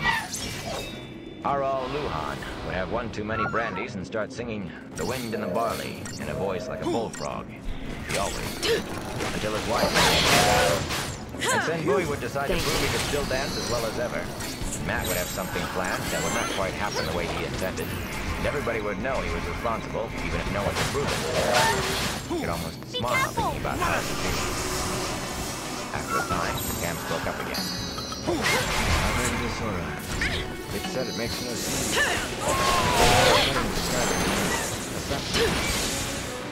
A gift of wonder for the king here. Though he sounded angry, he was barely loud enough for Rand to understand. Anyone who could hear him would be able to hear the litter scraping across the ground, too. Rand kept out, only half listening. We never make peace. Never. They brought us sapling. 500 years of peace. 500 years of peace with those who make no peace with strangers. Why did he cut it down? Why? Blood was the price for Avendor Aldera. Blood the price for Turn the tide! Pride. He faded off all the way. Tiredly, Rand wondered what fever dream Tam could be having now. Avendor. The Tree of Life was supposed to have all sorts of miraculous qualities, but none of the stories mentioned any sapling or any thing. There was only the one, and that belonged to the Green Man. Only that morning he might have felt foolish at musing over the Green Man and the Tree of Life. They were only stories. Were they? Trollocs were just the stories this morning. Maybe all the stories were as real as the news the peddlers and merchants brought. All the gleemen's tales and all the stories told at night in front of the fireplace. Next he might actually meet the Green Man. Or an old-geared giant. A wild, black-veiled Aiel man. Tam was talking again, he realized. Sometimes murmuring, sometimes loud enough to understand. From time to time he stopped to pant for breath. Then went down as if he thought he had been speaking the whole time. Battles are always hot. In the snow. Sweat heat. Blood heat. And death. And at first he stink of death. Had to get away from the smell of it, the sight of it. The baby cry. The women fight alongside the men, sometimes. Why they had let her come, I don't... Gave birth there alone, before she died of her wounds. Covered the child with her cloak. The wind, blown the cloak away. The child, blue with the cold. Should have been dead too. Crying there. Dying in the snow. I couldn't just leave a child. Children of our own. Always knew you wanted children. I knew you'd take it to your heart, Kari. Yes. Rand is a good name. A good name. Suddenly, Rand's legs lost the little strength they had. Stumbling, he fell to his knees. Tam moaned with the jolt, and a strip of blanket cut into Rand's shoulders, but he was not aware of either. If a Trolloc had leaped up in front of him right then, he would have just stared at it. He looked over his shoulder at Tam, who had sunk back into wordless murmurs. Fever dreams, he thought dully. Fever's always brought bad You dreams. gotta purge something. And this Why was don't a you night purge this nightmares, place? even without a fever. Oh, my father, he said aloud, stretching back a hand to touch Tam. And I am... The fever was worse. Throwing his weight against the improvised harness, he tried to put all of his mind into taking one leaden step after another, into reaching the safety of Emmons Field. But he could not stop the echo in the back of his mind. He's my father. He's my father. It was just a fever Let's dream. wrap this up. Light. Who am I? Chapter 7. Out of the woods. Gray's first flight came while Rand still trudged through the forest. At first, he did not really see. When he finally did, he stared at the fading darkness in surprise. No matter what his eyes told him, he could hardly believe he had spent all night trying to travel the distance from the farm to Emmons Field. Of course, the boy rode by day, rocks and all, was a far cry from the woods by night. On the other hand, it seemed days since he had seen the black-cloaked rider on the road, weeks since he and Tam had gone in for their supper. He no longer felt the strip of cloth digging into his shoulders, then he felt nothing in his shoulders except numbness, nor in his feet, for that matter. Thanks. In between, it was another matter. His breath came in labored pants that had long since set his throat in lumps of burning. Thank you. Hunger twisted his stomach into queasy sickness. Tam had fallen silent sometime before. Rand was not sure how long it had been since the murmur had ceased, but he did not dare halt now to check on Tam. If he stopped, he would never be able to force himself to start out again. Anyway, whatever Tam's condition, he could do nothing beyond what he was doing. The only hope lay ahead in the village. He tried wearily to keep his face, but his wooden legs continued their slow climb. He barely even noticed the cold or the wind. Vaguely, he felt the smell of wood smoke. At least he was almost there to the village. The tired smile had only begun on his face when it turned to a frown. Smoke lay heavy in the air. Too heavy. With the weather, a fire might well be blazing away on every hearth in the village, but the smoke was still too strong. In his mind, he saw again the Trollocs on the road. Trollocs coming from the east, from the direction of Emmons Field. He peered ahead, trying to make out the first houses, and ready to shout for help at the first sight of anyone, even send Bowie or one of the Coplans. A small voice in the back of his head told him to hope someone there could still give help. Suddenly a house became visible through the last bare-branched trees, and it was all he could do to keep his feet moving. Hope turning to sharp despair, he staggered into the village. Charred piles of rubble stood in the places of half the houses of Emmons Field. Soot-coated brick chimneys thrust like dirty fingers from heaps of blackened timbers. Thin wisps of smoke still rose from the ruins. Grimy faces rotting forlornly at the wreckage with a stick. What little had been rescued from the flames dotted the streets. Tall mirrors and polished sideboards and high chests stood in the dust among chairs and tables, buried under bedding, cooking utensils, and meager piles of clothing and personal belongings. The destruction seemed scattered at random through the village. 5 houses marched untouched in one row, while in another place, a lone survivor stood surrounded by desolation. On the far side of the Wine Spring Water, the 3 huge Beltane bonfires roared, tended by a cluster of men. Thick columns of black smoke bent northward with the wind, flecked by careless sparks. One of Master Alvir's Duran stallions was dragging something Rand could not make out over the ground toward the wagon bridge and the flames. Before he was well out of the trees, a sooty-faced Harald Luhan hurried to him, clutching a woodsman's axe in one thick-fingered hand. The burly blacksmith's ash-smeared nightshirt hung to his boots, the angry red welt of a burn across his chest showing through a ragged tear. He dropped to one knee beside the litter. Tam's eyes were closed and his breathing came low and hard. "Trollocs, boy?" Master Luhan asked in a smoke-hoarse voice. "Here too, here too. Well, we may have been luckier than anyone has a right to be, if you can credit it. He needs the wisdom. Now, where in the light is she? Egwene!" Egwene, running by with her arms full of bedsheets torn into bandages, looked around at them without slowing. Her eyes stared at something in the far distance. Dark circles made them appear even larger than they actually were.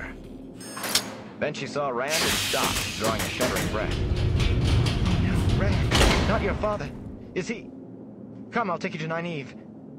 Rand was too tired, too stunned to speak. All through the night, Emmons Field had been a haven where he and Tam would be safe. Now all he could seem to do was stare in dismay at her smoke-stained dress. He noticed odd details as if they were very important. The buttons down the back of her dress were done up crookedly, and her hands were clean. If the stories are right, He wondered why her hands were clean when smudges of soot marked her cheeks. This place is a boot Master camp for Luhan the sea. seemed to understand what had All come over kinds him. of challenges Laying his for axe Rand across the Paul's shafts, awaiting. the blacksmith Challenges, picked up the rear of the litter and gave get it a us all gentle ready to push, go wipe out prodding him to Cocoon? follow We Egwene. can wait here if turning sea He stumbled sounds after better. her as if walking in his sleep. Briefly, he wondered how Master Luhan knew the creatures were Trollocs, I have but it was a had fleeting enough thought. of this. If Where's the Tam way could recognize out? them, there was no reason Way why out? Harald Luhan Who could said not. there was one? All the stories Bring it are on. real, he muttered. So it seems, lad. My the mind is blacksmith made said. up. So it seems. Maybe I will end Rand up only a half Sith. heard. He was concentrating on following Egwene's slender shape. I'm gonna make Sarah proud. He had pulled himself together just enough to wish she would hurry, though in truth, she was keeping her pace to what the two men could manage with their burden. Meant goodbye. She led them halfway down the green to the Calder That's why I kept house. searching for her. Char blackened the edges of its thatch, and smut stained the whitewashed walls. Of the houses on either side, only the foundation stones were left, and two piles of ash and burned timbers. One had been the house of Baron Thane, one of the Miller's brothers. The other had been Abel Cothan's, What this Matt's tear's father. been telling me Even is the to not chimneys let had our toppled. focus win.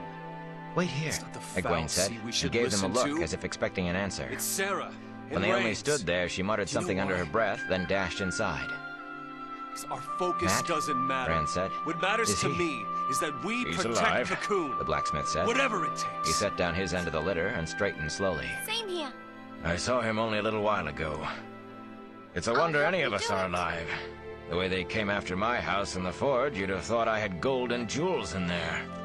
All's but cracked one's skull with a frying pan. She took one look at the ashes of our house this morning and set out hunting around the village with the biggest hammer she could dig out of what's left of the forge, just in case any of them hid instead of running away. You know you're on the right path. I could almost pity the thing if she finds Help me one. out. What? He nodded to the Calder house. If you all want to Mistress go Calder it and a on few your others took in some of those who were hurt. own, The then ones so with no what? home of their own still standing. Bang. When the Wisdom's seen Let the Tam, Cocoon we'll get find him what's a coming. bed. The inn, They maybe. hate us for being with The mayor offered it already. What's it to But me if they Nynaeve said the die? hurt folk would heal better Better if that there weren't than so watch many a of them friend go together. seek. Rand You sank don't to his have the knees. nerve for it. Shrugging out of his blanket I'll do harness, it myself. he wearily busied himself with checking Tam's Go on covers. alone. Tam Get never moved stronger. or made a sound, And even when smash Rand's Cocoon wooden out of the hands sky. jostled him. But he was still breathing, at least. My father. You turn Seath and The other there's was just no the coming fever back. talking. I'm not What if they come back?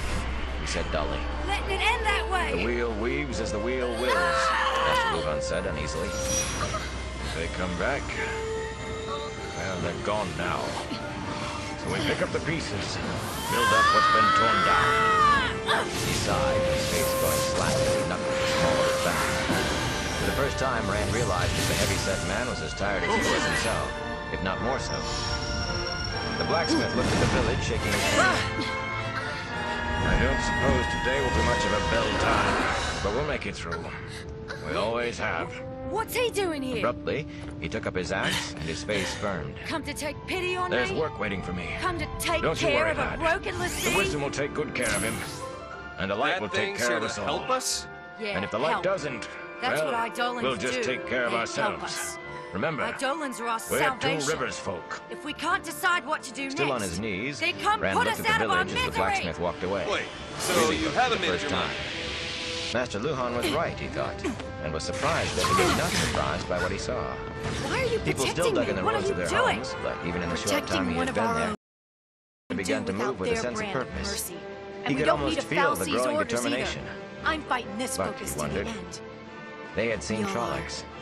So Had they seen the please, black-cloaked rider? Had they fight felt his with us. hatred? Nynaeve and Egwene appeared from the Calder house, and he sprang to his feet. Or rather, he tried to spring to his feet. It was more of a stumbling lurch that almost put him on his face in the dust. The Wisdom dropped to her knees beside the litter without giving him so much as a Ready when glance. you are! Her face and dress were even dirtier than Egwene's, and the same dark circles lined her eyes, though her hands too were clean. She felt Tam's face and thumbed open his eyelids. With a frown, she pulled down the coverings and eased the bandage aside. Before Rand could see what lay underneath, she had replaced the wadded cloth. Sighing, she smoothed the blanket and cloak back up to Tam's neck with a gentle touch, as if tucking his child in for the night. There's nothing wrong, she said. She had to put her hands on her knees to listen. I'm sorry, Rand. For a moment, he stood not understanding as she started back to the house. Then he scrambled after her and pulled her around to face him. Thank you. He's dying, he cried. I know, she said simply, and he sagged with the matter-of-factness of it. You have to do something. You have to. You're the Wisdom. Jane twisted her face, but never further. Then she was all hollow-eyed resolve again, her voice emotionless and firm. Yes, I am. I know what I can do with my medicines, and I know when it's too late. Don't you think I would do something if I could? But I can't. I can't, Rand. And there are others who need me. People I can help. I brought him to you as quickly as I could, he mumbled. Even with the village in ruins, there had been the wisdom for hope. Look! With that gone, he was empty. I know you did, she said gently. She touched his cheek with her hand. That thing did save us. It isn't your fault. I don't You did suppose the you'd best be willing anyone to call could. it a sign of me being right. I am sorry, Rand, but I have others to tend to. Okay. Our troubles are just beginning, I'm afraid. Keep our eyes on the goal, and we'll figure something Vacantly, out. he stared after her until the door of the house closed behind her. All right. He could not make any thought come, except that she would not Hey, help. Sarah? Suddenly, So he was I knocked guess back a being step a as Lassie Egwene doesn't cannoned into have him, to mean you throwing her can't arms do around what's him. right. Her hug was hard enough to Doesn't bring a it? grunt from him any other time. Now he only looked silently at the door behind which his hopes had vanished. I'm so sorry, Rand, He's a she sharp said against lawyer. his chest. Light, I wish there was something I could do. Numbly, he put his arms around her. I know. I have to do something, Egwene. I don't know what, but I can't just let him... His voice broke, and she hugged him harder. Egwene! At Nynaeve's shout from the house, Egwene jumped. Egwene, I need you! And wash your hands again! She pushed herself free from Rand's arms. She needs my help, Rand. Egwene! He thought he heard a sob as she spun away from him. Then she was gone, and he was left alone beside the litter. For a moment he looked down at Tam, feeling nothing but hollow helplessness. Suddenly his face hardened. The mayor will know what to do, he said, lifting the shafts once more. The mayor will know. Bran Elvir always knew what to do. With weary obstinacy, he set out for the Wine Spring Inn. Another of the Duran stallions passed him, its harness straps tied around the ankles of a big shape, draped with a dirty blanket. Arms covered with coarse hair dragged in the dirt behind the blanket, and one corner was pushed up to reveal a goat's horn. The Two Rivers was no place for stories to become horribly real. If Trollocs belonged anywhere, it was in the world outside, for places where they had Aes Sedai and false dragons, and the light alone knew what else come to life out of the tales of Gleeman. Not the Two Rivers, not Emond's Field. As he made his way down the green, people called to him, some from the ruins of their homes, asking if they could help. He heard them only as murmurs in the background, even when they walked alongside him for a distance as they spoke. Without really thinking about it, he managed words that said he needed no help, that everything was being taken care of. When they left him, with worried looks and sometimes a comment about sending Nynaeve to him, he noticed that just as little. All he let himself be aware of was the purpose he had fixed in his head. Bran Al'Vir could do something to help Tam. What that could be, he tried not to dwell on. But the mayor would be able to do something, to think of something. The inn had almost completely escaped the destruction that had taken half the village. A few scorch marks marred its walls, but the red roof tiles glittered in the sunlight as brightly as ever. All that was left of the peddler's wagon, though, were blackened iron wheel rims leaning against the charred wagon box, now on the ground. The big round hoops that had held up the canvas cover slanted crazily, each at a different angle. Tom Maryland sat cross-legged on the old foundation stones, carefully snipping singed edges from the patches on his cloak with a pair of small scissors. He set down cloak and scissors when Rand drew near. Without asking if Rand needed or wanted help, he hopped down and picked up the back of the litter. Inside? Of course, of course. Don't you worry, boy. Your wisdom will take care of him. I've watched her work since last night, and she has a deft touch and a sure skill. It could be a lot worse. Some died last night. Not many, perhaps, but any at all are too many for me. Old Fane just disappeared, and that's the worst of all. Trollocs will eat anything. You should thank the light your father is still here, and alive for the wisdom to heal. Rand blotted out the words, "He is my father," reducing the voice to meaningless sound that he noticed no more than a fly's buzzing. He could not bear any more sympathy, any more attempts to boost his spirits. Not now. Not until Bran Al'Vir told him how to help Tam. Suddenly he found himself facing something scrawled on the inn door. A curving line scratched with a charred stick. Look at A that! charcoal teardrop What? balanced on its point. So much had happened that it hardly Airship? surprised him to find the And it's from dragon's Rakdos. fang marked on the door of the Wine Spring Inn. Why anyone would want to I accuse the guess it was innkeeper one or of his this family of aunt's evil, or bring the inn bad luck was beyond him. But the night had convinced him of one thing. Anything That's was a possible. gate to Grandpaul's. Anything at all. At a push from the Gleeman, he lifted the latch and went in. The common room was empty except for Bran Elvire. So, And cold, what? too, for That's no our one had found exit? time to lay a Hoax? fire. Or bust? The mayor sat Could at one be of the one of tables, Daisley's dipping his traps. pen in an inkwell with a frown of Well, that's concentration not on his good. face, Do you think it and might his take us to gray-fringed eat? head bent over a sheet of parchment. I'm doing the Nightshirt flying. tucked hastily No into more his of these trousers. ships taking charge of our Bagging travel around his plans considerable stuff. waist, he The only absently place this scratched thing at is one taking bare us foot with is the where toes these of the boys other. tell it to. His feet were Really? dirty, as if he had been That is a outside grand more than pulse once ship. without bothering Really? about boots, despite the cold. Leave it to me. What's your trouble? He demanded without looking up. Be quick with it. I have 24 things to do right this Either minute. way, we're on and more that borrowed should have been done time. an hour ago. Might as well go. So I have little time or We patience. get lucky? Well, Maybe we'll even turn up some way to get rid of these goofy Master Elvire. tattoos. Bran said. But there's It's my no father. way to do that. The mayor's head jerked You up. never know.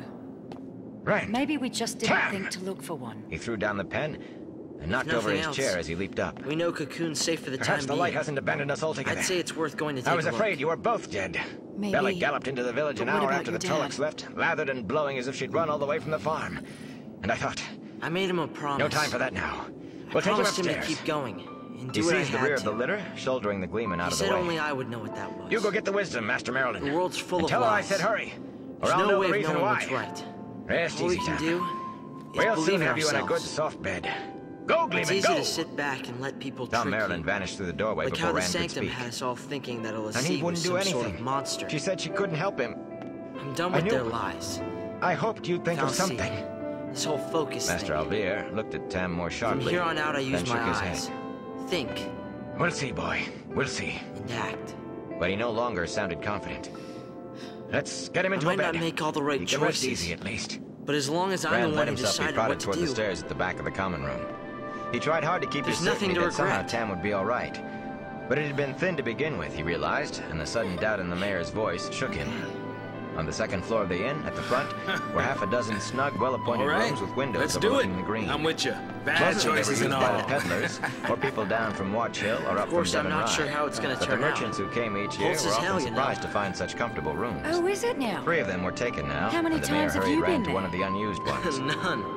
Quickly, the But I down wanna comforter go and blankets and were see what stripped it's like back on the for wide myself. bed, and Tam was transferred to the thick Okay, feather mattress people. with goose-down pillows tucked under his head.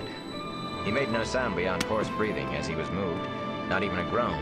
But the mayor brushed away So, Rand's concern, everybody telling him to in? set a fire Right, to get the yeah. chill off the room. Off to hell we go. While Rand dug wood and kindling from the wood box next to the fireplace, Rand threw back the curtains on the room, letting in the morning light, then began to gently wash Tam's face.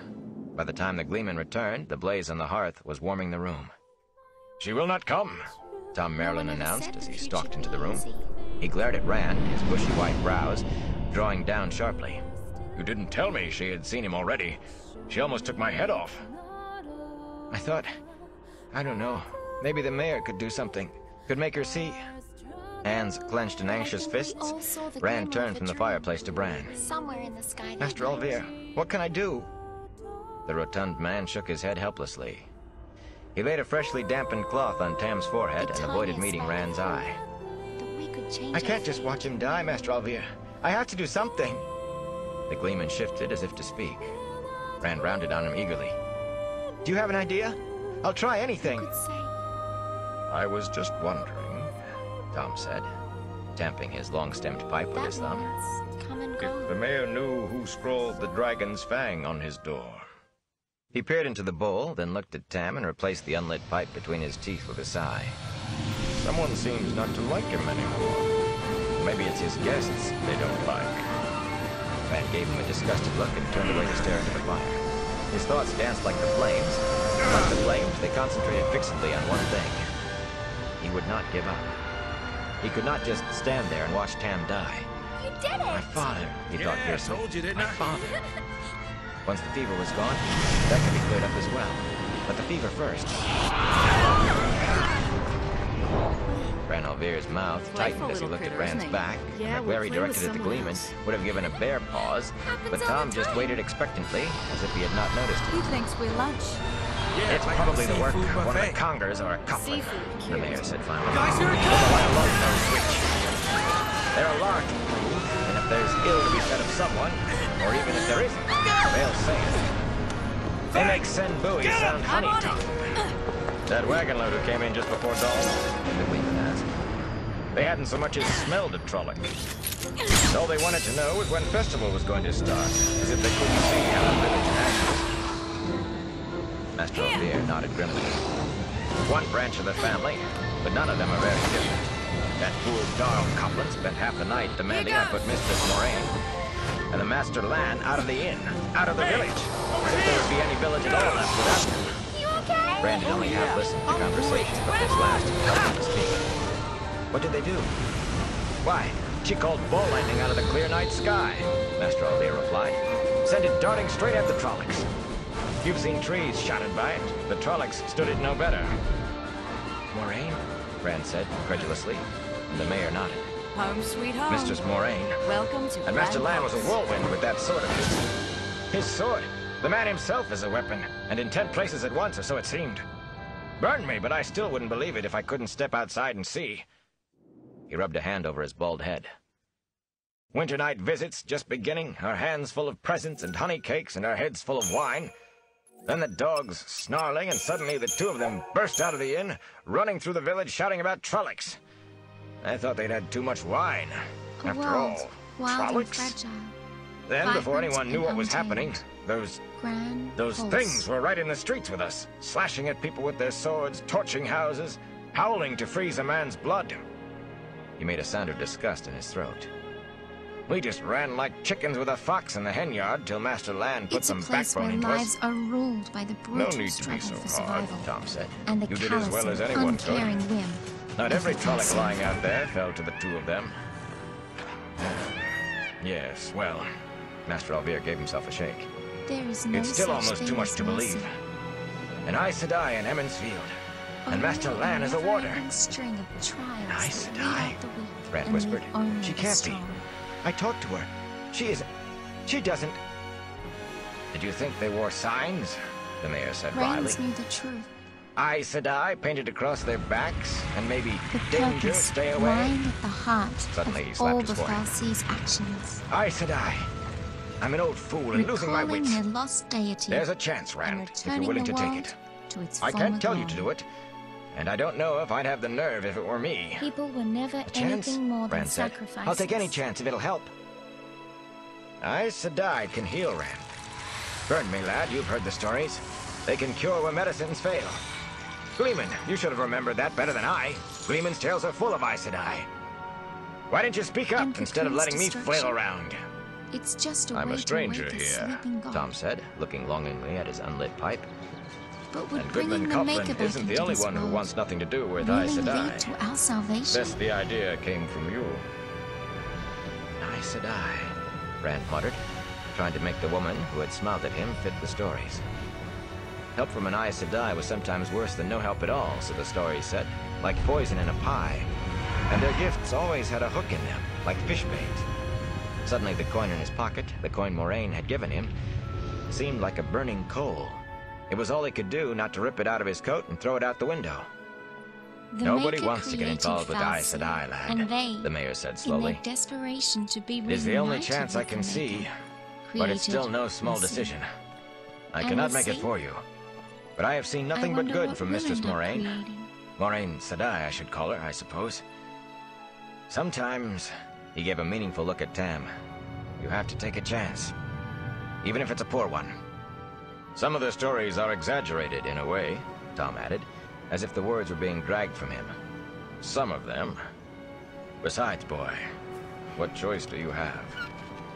None, Rand sighed. Tam still had not moved a muscle. His eyes were sunken as if he had been sick a week.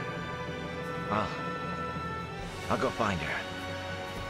The other side of the bridges, the Gleeman said, where they are disposing of the dead Trollocs. But be careful, boy. Aes Sedai do what they do for reasons of their own, and they aren't always the reasons others think. Our future looked bleak. The last was a But as shout that long as followed we could Rand through the keep our door. spirits up, we'd He find had to a hold way on to the change sword our hilt fate. to keep the scabbard from tangling in his legs as he ran. But he would not take the time to remove it. He clattered down the stairs and dashed out of the inn, tiredness forgotten for the moment. A chance for Tam, however small, was enough to overcome a night without sleep, for a time at least.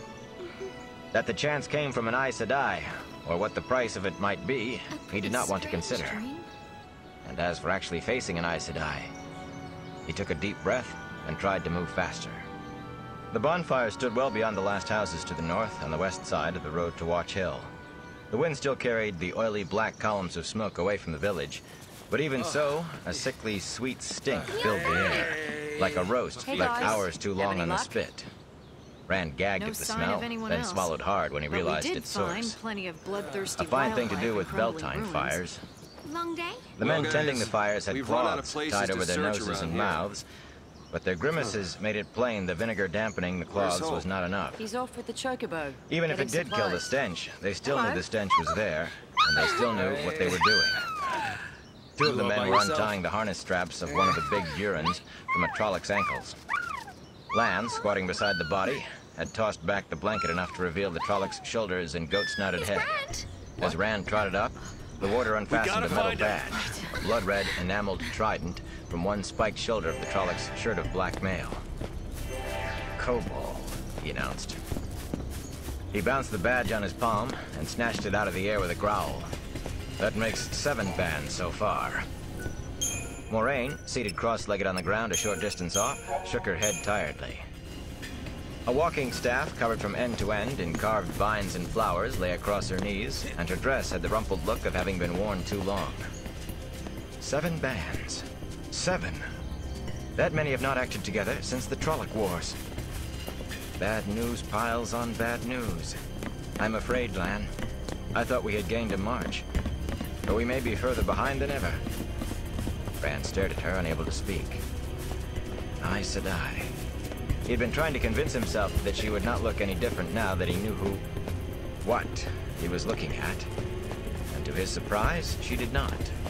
She was no longer quite so pristine, not with wisps of her hair sticking out in all directions, and a faint streak of soot across her nose, yet not really different either. Surely there must be something about an Aes Sedai to mark her for what she was. On the other hand, if outward appearance reflected what was inside, and if the stories were true, then she should look closer to a Trolloc than to a more than handsome woman whose dignity was not dented by sitting in the dirt. And she could help Tam. Whatever the cost, there was that before anything else. He took a deep breath. Mistress Moraine. Moraine Sedai. Both turned to look at him, and he froze under her gaze. Not the calm, smiling gaze he remembered from the dream. Her face was tired, but her dark eyes were a hawk's eyes. Aes Sedai, breakers of the world, puppeteers who pulled strings and made thrones and nations dance in designs only the women from Tar Valon knew. A little more light in the darkness, the Aes Sedai murmured. She raised her voice. How are your dreams, Randolph Burr? He stared at her. My dreams? A night like that can give a man bad dreams, Rand. If you have nightmares, you must tell me. I can help with bad dreams sometimes. Now or never! There's nothing wrong with my... It's my father. He's hurt. It's not much more than a scratch, but the fever is burning him up. The wisdom won't help. She says she can't. But the stories... She raised an eyebrow and he stopped and swallowed hard. Might. Is there a story with an Aes Sedai where she isn't a villain? He looked at the warder, but Lan appeared more interested in the dead Trolloc than in anything Rand might say. Fumbling his way under her eyes, he went on. It said Aes Sedai can heal. You can help him. Anything you can do for him. Whatever the cost. He took a deep breath and finished up in a rush. I'll pay any price in my power if you help him. Anything. Any price, Moraine mused, half to herself. We will speak of prices later, Rand, if at all. I can make no promises. Your wisdom knows what she is about. I will do what I can, but it is beyond my power to stop the wheel from turning. Death comes sooner or later to everyone, the warder said grimly. Unless they serve the Dark One, and only fools are willing to pay that price. Moraine made a clucking sound. Do not be so gloomy, Lan. We have some reason to celebrate. A small one, but a reason. She used the staff to pull herself to her feet. Take me to your father, Rand. I will help him as much as I am able. Too many here have refused to let me help at all. They have heard the stories too, she added dryly. He's at the inn, Rand said. This way. And thank you. Thank you. They followed, but his pace took him quickly ahead. He slowed impatiently for them to catch up, then darted ahead again and had to wait again. Please hurry, he urged, so caught up in actually getting help for Tam that he never considered the temerity of prodding an Aes Sedai. The fever is burning him up. Lan glared at him. Can't you see she's tired? Even with an Angreal, what she did last night was like running around the village with a sack of stones on her back. I don't know that you are worth it, sheepherder, no matter what she says. Rand blinked and held his tongue. Gently, my friend, Moraine said. Without slowing her pace, she reached up to pat the warder's shoulder. He towered over her protectively, as if he could give her strength just by being close. You think only of taking care of me. Why should he not think the same of his father? Lan scowled, but fell silent. I'm the one you want! As quickly as I can, I promise you. The fierceness of her eyes, or the calm of her voice, not gentle exactly, more firmly in command. Rand did not know which to believe, or perhaps they did go together. Aes Sedai. He was committed now. He matched his stride to theirs, and tried not to think of what the price might be they would talk about later. Chapter 8. Much appreciated. A place of safety. While he was still coming through the door, Rand's eyes went to his father. His father, no matter what anyone said. Much appreciated. Damn it, moved an inch. His eyes were still shut, and his breath came in labored gasps, low and rasping. The white-haired gleeman cut off a conversation with the mayor, who was bent over the bed again, tending Tam. He gave Moraine an uneasy look. The Aes Sedai ignored him. Indeed, she ignored everyone except for Tam. But at him, she stared with an intent frown. Tom stuck his unlit pipe between his teeth, then snatched it out again and glowered at it. Man cannot even smoke in peace, he muttered. I'd better make sure some farmer doesn't steal my cloak. Keep this cow warm. At least I can have my pipe out there. He hurried out of the room. Lan stared after him, his angular face expressionless as a rock. Bring it! There's something about him I don't trust. I did not see a hair of him last night. He was there, Rand said, watching Moraine uncertainly. He must have been. His cloak did not get singed in front of the fireplace. Now or never! Rand did not care if the gleeman had spent the night hiding in the stable. Father, he said to Moraine, pleadingly. Rand opened his mouth, but before he could speak, Moraine said, leave me with you, Master Alvier. There's nothing you can do here now, except get in my way. For a minute, Bran hesitated, torn between dislike of being ordered about in his own inn and reluctance to disobey an Aes Sedai. Finally, he straightened up and slapped Rand on the shoulder. Come along, boy. Let us leave Moraine Sedai to you. There's plenty you can give me a hand with downstairs. Before you know it, Tam will be shouting for his pipe and a mug of ale. Can I stay? Rand spoke to Moraine, though she did not really seem to be aware of anyone besides Tam. Brand's hand tightened, but Rand ignored it. Please, I'll keep out of your way. You won't even know I'm here. He's my father. With a fierceness that startled him, widened the mayor's eyes in surprise. Rand hoped the others put it down to tiredness or the strain of dealing with an Aes Sedai. Yes, Moraine said patiently. She had tossed her cloak and staff carelessly across the only chair in the room, and now she pushed up the sleeves of her gown, baring her arms to her elbows. Her attention never really left Tam, even while she spoke. Sit over there. And you too, Lan. She gestured vaguely in the direction of a long bench against the wall. Her eyes traveled slowly from Tam's feet to his head, but Rand had the prickly feeling that she was looking beyond him in some fashion. You may talk if you wish, she went on absently, but do it quietly. Now you go, Master Alvier. This is a sick room, not a gathering hall. See that I am not disturbed. The mayor grumbled under his breath, though not loudly enough to catch her attention. Bring it! Squeezed Rand's shoulder again, then obediently, if reluctantly, closed the door behind him. Muttering to herself, the Aes Sedai knelt beside the bed and rested her hands lightly on Tam's chest.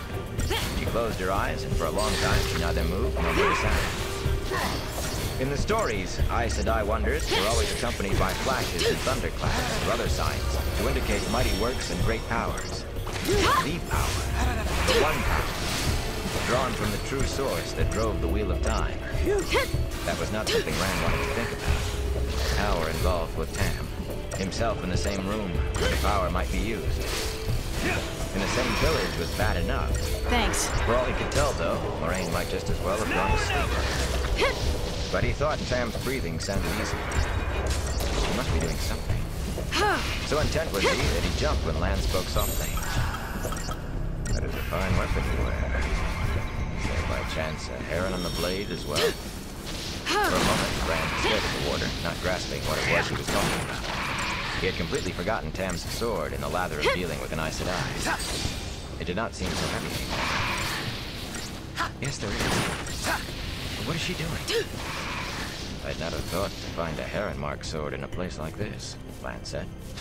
It belongs to my father. He glanced at Lance's sword, the hilt just visible at the edge of his cloak. The two swords did look a good deal alike, except that no herons showed on the warder's. He swung his eyes back to the bed. Tam's breathing did sound easier. The rasp was gone. He was sure of it. He bought it a long time ago. Strange thing for a sheepherder to buy. Rand spared a sidelong look for Lance. For a stranger to wonder about the sword was prying. For a warder to do it. Still, he felt he had to say something. He never had any use for it that he knew of. He said it had no use. Until last night, anyway. I didn't even know he had it. Called it useless. Must not always be. Rand touched the scabbard of Rand's waist briefly with one finger. There are places where the heron is a symbol of the master swordsman. That blade must have traveled a strange road to end up with a sheepherder in the two rivers. Rand ignored the unspoken question. Moraine still had not moved. Was the Aes Sedai doing anything?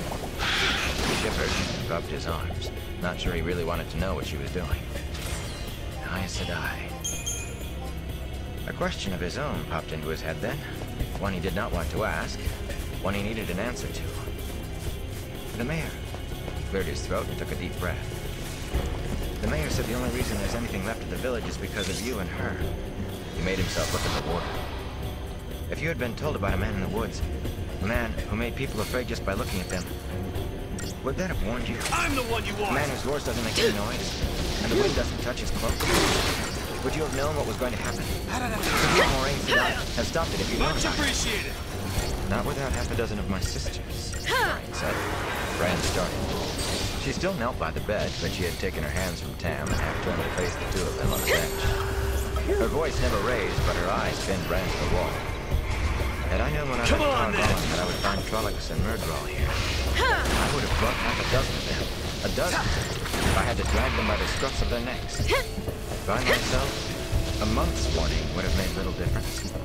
Perhaps none. There is only so much one person can do, even calling on the one power. And there were probably well over 100 Trollocs scattered around this district last night. An entire fist. It would still have been good to know, Lance said sharply. The sharpness directed at Rand. When did you see him, exactly? And where? That's of no consequence now, Moraine said. I will not have the boy thinking he is to blame for something when he is not. I am as much to blame. That accursed raven yesterday, the way it behaved, should have warned me. And you too, my old friend. Her tongue clicked angrily. I was overconfident to the point of arrogance, sure that the Dark One's touch could not have spread so far. Nor so heavily. Not yet. So sure. Friend. I don't understand. Bring it! Carrion eaters. Lance mouth his taste. The Dark One's minions often find spies among creatures that feed on death. Ravens and crows mainly. Rats in the cities sometimes. A quick shiver ran through Rand. Ravens and crows as spies of the Dark One? There were ravens and crows everywhere now. The Dark One's touch, Moraine had said. The Dark One was always there, he knew that. But if you tried to walk in the light, tried to live a good life, and did not name him, he could not harm you. That was what everybody believed, but everybody learned with his mother's mouth. But Moraine seemed to be saying it. His glance fell on Tam, and everything else was pushed right out of his head. His father's face was noticeably less flushed than it had been, and his breathing sounded almost normal. Rand would have leaped up if Lan had not caught his arm. You've done it! Moraine shook her head and sighed. Not yet. I hope it is only not yet. Trolloc weapons are made at forges in the valley called Akandar, on the very slopes of Shale Ghul itself. Some of them take a taint from that place, a stain of evil in the metal. Those tainted blades make wounds that will not heal unaided, or cause deadly fevers, strange sicknesses that medicines cannot touch. I have soothed your father's pain, but the mark, the taint, is still in him. Left alone, it will grow again and consume him. But you won't leave it alone. Brand's words were half plea, half command. He was shocked to realize he had spoken to an Aes Sedai like that, but she seemed not to notice his tone. I will not, she agreed simply. I'm very tired, Rand, and I have had no chance to rest since last night. Ordinarily, it would not matter, but for this kind of hurt... This, she took a small bundle of white silk from her pouch, is an Angreal. She saw his expression. You know of Angreal, then? Good. Unconsciously, he leaned back further away from her and what she held. A few stories mentioned Angreal, this is how it ends. those relics of the Age of Legends that Aes Sedai used to perform their greatest wonders. He was startled to see her unwrap the smooth, ivory figurine, age-darkened to deep brown. What I'm saying No longer than her hand, we did well. it was Just a give woman me in this. flowing robes, with long hair falling about her shoulders. We have lost the making of But these, she said. We could go a little further. So much is lost, Meaning? perhaps never to be There's found still again. one place. Benio? So few remain. The Amerlin seat almost you did not sure? allow me to take this one. It is well for sure. Emmons Field and for your father, You know, if we don't That she find did give her anything this permission. time, we won't but get you must another not hope chance. too much. Now, even with it, I can do little more than I could have without it yesterday. Erba, The taint is strong. the place it all It began. has had time to fester. The place where the pulse fell You can help seemingly him, dreaming. Rand said fervently. I know you can. Vanilla Moraine and Fang's smiled, home. their curving of her lips. Just We shall maybe. see. It'll be the place Then where she we turned find back the to answers Tam. we're looking for. One hand she laid on his forehead. The other You're cupped right. the ivory figure. If we can get there. Eyes closed, her face took on a look of Go ahead concentration. without me. She scarcely seemed to breathe. We can't just leave you. We'll be That fine. rider you spoke of, Lance said You've all quietly. taught me so The much. one who made you afraid. Showed me how to fight. That was surely a Myrddraal. A Myrddraal? Rand exclaimed. But Fade's at 20 feet tall What and... did I tell you? The words faded away under the warder's mirthless grin. Sometimes, scared. sheepherder, stories make things We larger than understand. truth. You're not gonna Believe go me, through this ordeal the truth alone, is you know. big enough with a half-man. Huh. Half-man, lurk, fade, shadow man. That's what scares me. Name depends on the land you're in. But they all mean I don't want to see you Myrddraal. get hurt because of me. Fades are Trollocs spawn. It'd be better for Throwbacks everyone almost to the if we human just stock stayed the behind. Dreadlords used to make the Trollocs. Almost. But if the human strain is made stronger, so is the tint that twists the Trollocs. Halfmen have powers of a kind, the sort that stem from the darkness. Only the weakest Aes Sedai would fail to be a match for a Fade, 1 against 1. Many a good man and true has fallen to them. Since the wars that ended the Age of Legends, since the Forsaken were bound, they have been the brain that tells the Trolloc fists where to strike. comes along! This is not The an days of ordeal. the Trolloc Wars, This is a halfmen gift. led the Trollocs in battle. This is the kind of under the power you've got Dreadlords. inside. And it's telling you not to scared give me. up. Rand said faintly. Trust me. He just looked at me and Oh, I get it. It's here to show no you the need for way. shame, sheepherder. They Show you scare that me you've too. got what it takes to get back I've on seen your men feet and who've do been this soldiers thing. all their lives freeze like a bird mean facing a snake when they confronted a That came from half-man. me? In the north, in the borderlands along the Great Blight, there is a saying. The look of the eyeless is fear. The eyeless? Rand said, and Rand nodded. Myrddraal see like eagles in darkness or in light, but they have no eyes. I can think of few things more dangerous than facing a Myrddraal. Moraine Sedai and I both tried to kill the one that was here last night, and we failed every time. That meant the dark ones on the I'll deal with you. Rand swallowed. Trolloc said the Myrddraal wanted Bring it on! I didn't know what it meant. Rand's head jerked up. Mason head up! Blue stones. You talked to the Trolloc?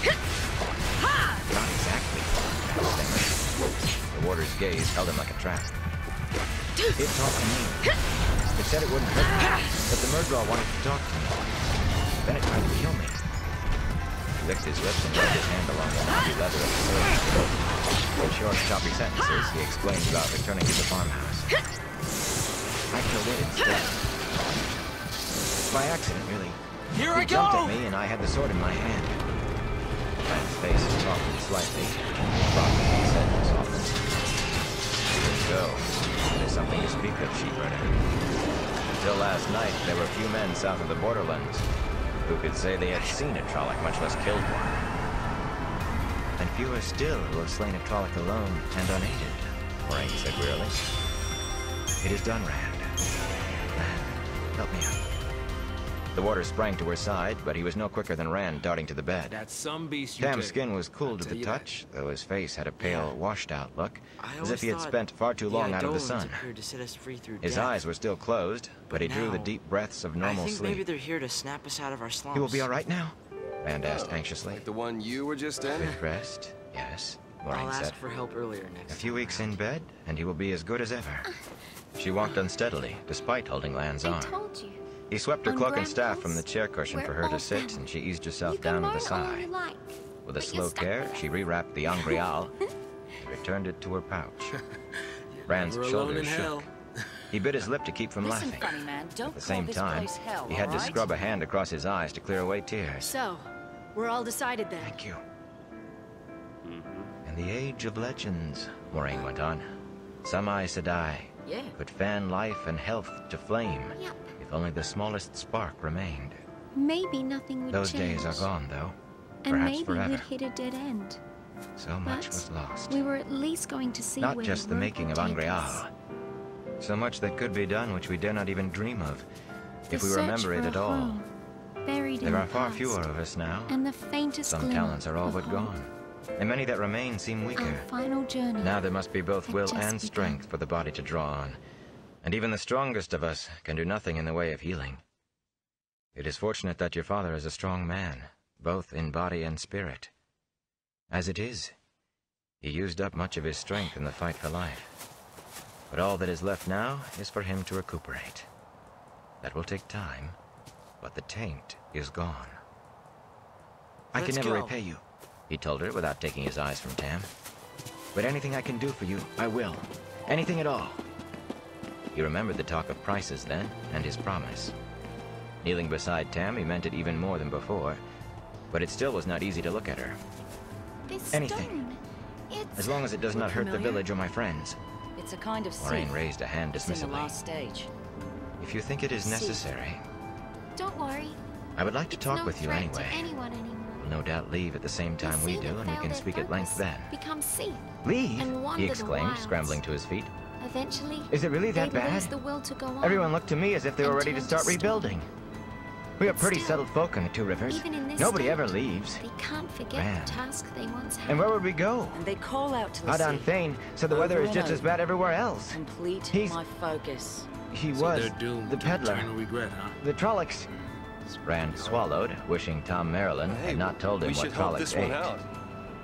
The best I can see Come to on, do we is stay can't right just here where we ignore it. belong, in the Two Rivers, Listen, if we and put fell things our back together. focus, it could be us We have suffering crops like in the that. ground, and it has to warm enough for the Wow, shearing soon. What a happy thought. I don't know who started not this like talk you. about leaving. One of the Going out of Coplans, his I'll way bet. to help But someone? whoever it was, That's no one. Sheepherder, Lan broke in.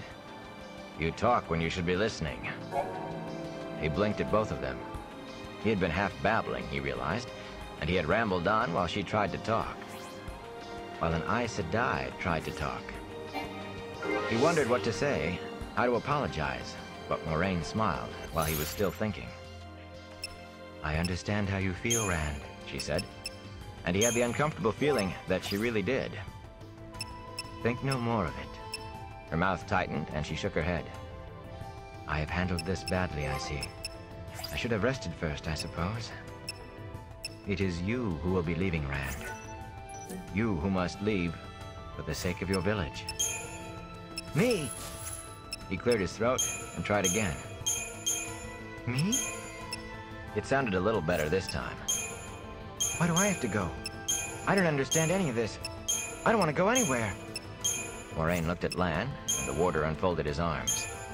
He looked at Rand from under his leather headband, and Rand had the feeling of being weighed on invisible scales again. Did you know, Lan said suddenly, that some homes were not attacked? Half the village is in ashes, he protested, but the warder waved it away. Some houses were only torched to create confusion. The Trollocs ignored them afterwards, and the people who fled from them as well, unless they actually got in the way of the true attack. Most of the people who've come in from the outlying farms never saw a hair of a Trolloc, and that only at a distance. Most never knew there was any trouble until they saw the village. I did hear about Darl Copland, Rand said slowly. I suppose it just didn't sink in. 2 farms were attacked, Lan went on. Yours and one other. As of Beltane, everyone who lived at the second farm was already in the village. Many people were saved because the Myrddraal was ignorant of Two Rivers customs. Festival and Winter Night made its task all but impossible, but it did not know that. Rand looked at Moraine, leaning back in the chair. But she said nothing, only watched him, a finger laid across her lips. Our farm and who else's? He asked finally. The Aybara farm, Rand replied. Here in Emmonsfield, they struck first at the forge, and the blacksmith's house, and Master Cawthon's house. Rand's mouth was suddenly dry. That's crazy, he managed to get out, then jumped as Moraine straightened. Not crazy, Rand, she said. Purposeful. The Trollocs did not come to Emmonsfield by happenstance, and they did not do what they did for the pleasure of killing and burning, however much that delighted them. They knew what, or rather who, they were after. The Trollocs came to kill or capture young men of a certain age who lived near Emmonsfield. My age? Rand's voice shook, and he did not care.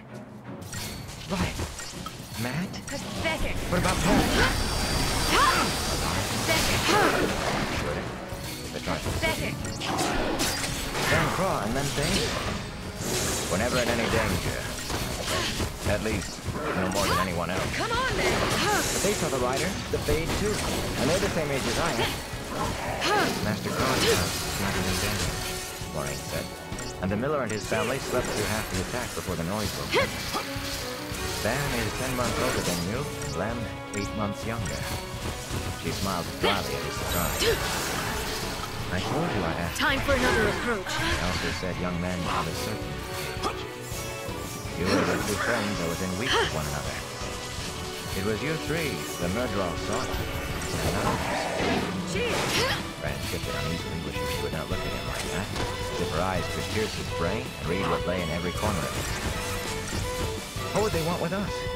We're just farmers, shepherds. That is a question that has no answer in the Two Rivers, Moraine said quietly.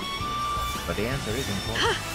Trollocs, for they have not been seen in almost 2,000 years, tells us that. Keep the enemy off balance. Lots of stories tell about Trolloc raids, Rand said stubbornly. We just never had one here before. Warders fight Trollocs all the time. Come on, then. Rand flushed. Boy, I expect to fight Trollocs along the Great Blight, but not here. Nearly 600 leagues to the south. That was as hot a raid last night as I'd expect to see in Shinar, or any of the borderlands. In one of you, Moraine said. Or all 3. There is something the Dark One fears. That's impossible. Rand stumbled to the window and stared out at the village, the people working among the ruins. I don't care what's happening. That is just impossible. Something on the green caught his eye. He stared, then realized it was the blackened stump of his springpole. Fine Beltane, a peddler and a gleeman, not strangers. He shivered and shook his head violently. No, I'm a shepherd. The Dark One can't be interested in me. It took a great deal of effort, Lan said grimly, to bring so many Trollocs so far without raising a hue and cry from the borderlands to Caemlyn and beyond. Wish I knew how they did it. Do you really believe they went to all that bother just to burn a few houses? They will be back, Moraine added. Rand had his mouth open and lost his plan. That brought him up short. He spun to face him. Back! Can't you stop them? You did last night and you were surprised then. Now you know they are here. I could send to Tar Valon for some of my sisters. They might have time to make the journey before we need them. The Myrddraal knows I am, and it probably will not attack, not openly. Lacking reinforcements. More Myrddraal and more Trollocs. With enough Aes Sedai and enough warders, the Trollocs can be beaten now. Off. Though I cannot say how many battles. Charge! A vision danced in his head. Now! And his field all in ashes. All the farms burned. Watt Hill and Devon Rye and Tarrant Ferry. All ashes and blood. No, he said. He felt a wrenching inside, as if he had lost his grip on something. That's why I have to leave it. The Trollocs won't come Shake back the if ground. I'm not here. The last trace of obstinacy made him ask, if they really are after him. Moraine's eyebrows raised as if she was surprised that he was not convinced. Rand said, The storm is willing here! to bet your village on it, sheep herder? Your whole 2 rivers? No, he said again. Felt that emptiness inside again, too. Until next time. Perrin and Matt have to go too, don't they? Leaving the 2 rivers. Leaving his home and his father. At least Tam would be better. At least he would be able to hear him say all that on the quarry road had been nonsense. We could go to Bearland. Change of plan. Or even Caemlyn. I've heard there are more people in Caemlyn than in the whole 2 rivers. We'd be safe there. He tried out a laugh that sounded hollow. I used to daydream about seeing Caemlyn. I never thought it would come about like this. There was a long silence, and the man said, I would not count on Caemlyn for safety. If the Murdral wants you badly enough, they will find a way. Walls are a poor bar to a happiness. You would be a fool not to believe they want you very badly indeed. Rand thought his spirits had sunk as low as they possibly could, but at that, they slid deeper.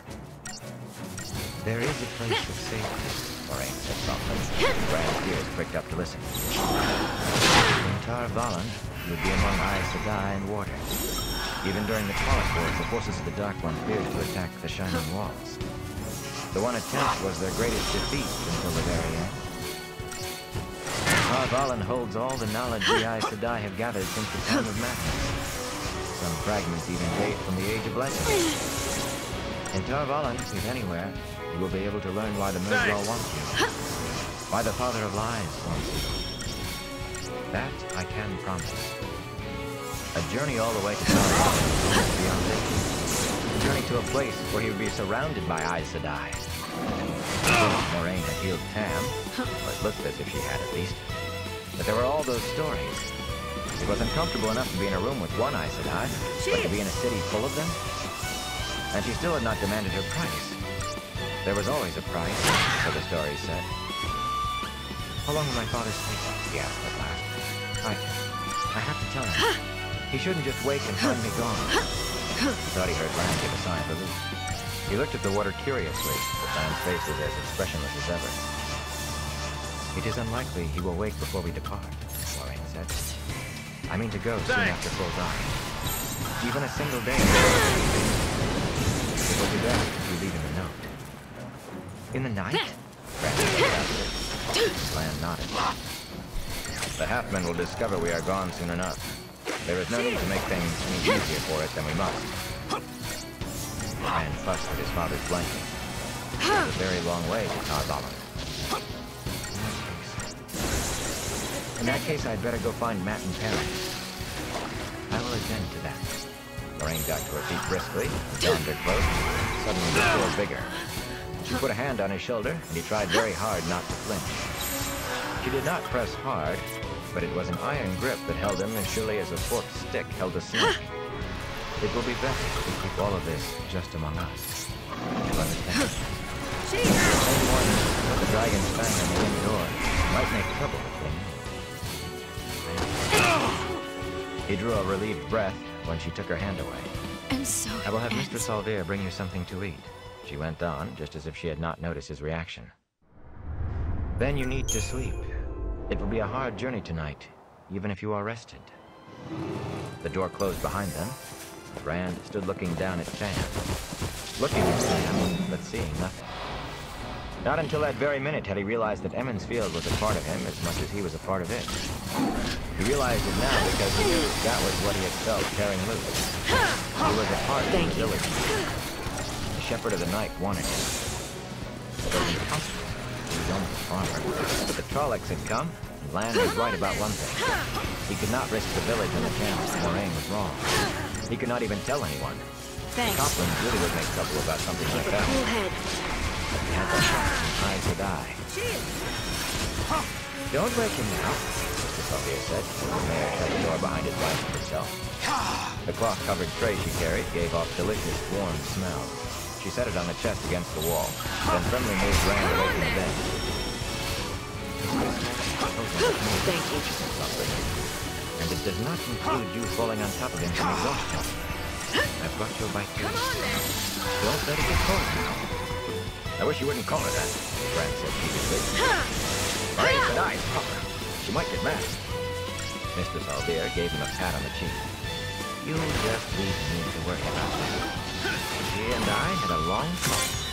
And keep your voice down. If you wake Tam, you'll have to answer to me and Moraine Sadai. She put an emphasis on Moraine's title that made Brand's insistence seem foolish.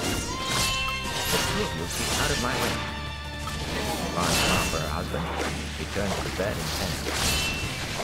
Master Alvear gave Brand a frustrated look. Half the women in the village act as if she sits in the women's circle, and the rest as if she were a Trolloc. Not a one of them seems to realize you have to be careful around Aes Sedai. The men may keep looking at her sideways, but at least they aren't doing anything that might provoke her. Careful.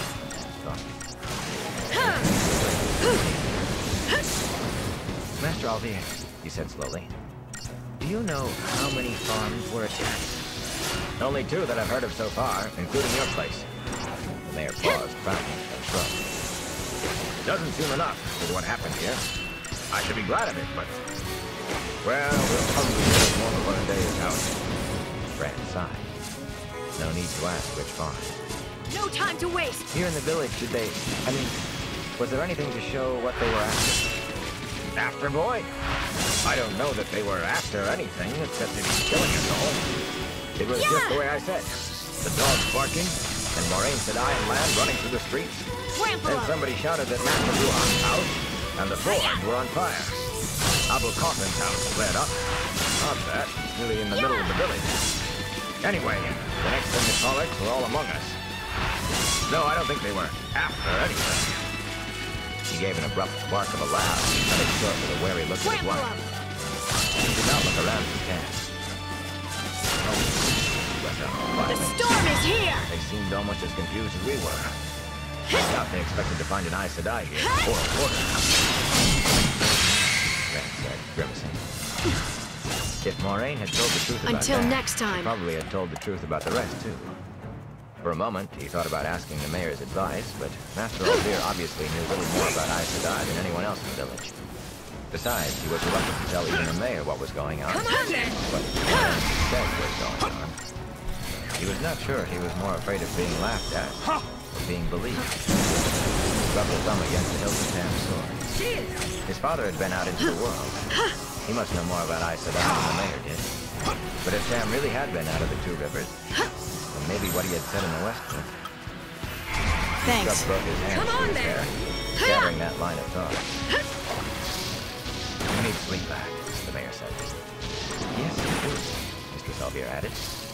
You're almost falling down where you stand. Brand blinked at her in surprise. She had not even realized that she had left his father. Didn't he? Just the thought set off a yawn. You can take the bed in the next room, the mayor said. There's already a fire laid. Brand looked at his father. Tam was still deep in sleep. That made him warm again. I'd rather stay in here if you don't mind, for when he wakes up. Sick room matters were in Mistress Alvear's province, and the mayor left it to her. She hesitated only a moment before nodding. But you let him wake on his own. If you bother his sleep. He tried to say he would do as she ordered, but the words got tangled in yet another yawn. She shook her head with a smile. You will be asleep yourself in no time at all. But you must stay, curl up next to the fire, and drink a little of that beef broth before you doze off. I will, Brand said. He would have agreed to anything that kept him in that room. And I won't wake you. See that you do not, Mistress Alvear told him firmly, but not in an unkindly way. I'll bring you up a pillow and some blankets.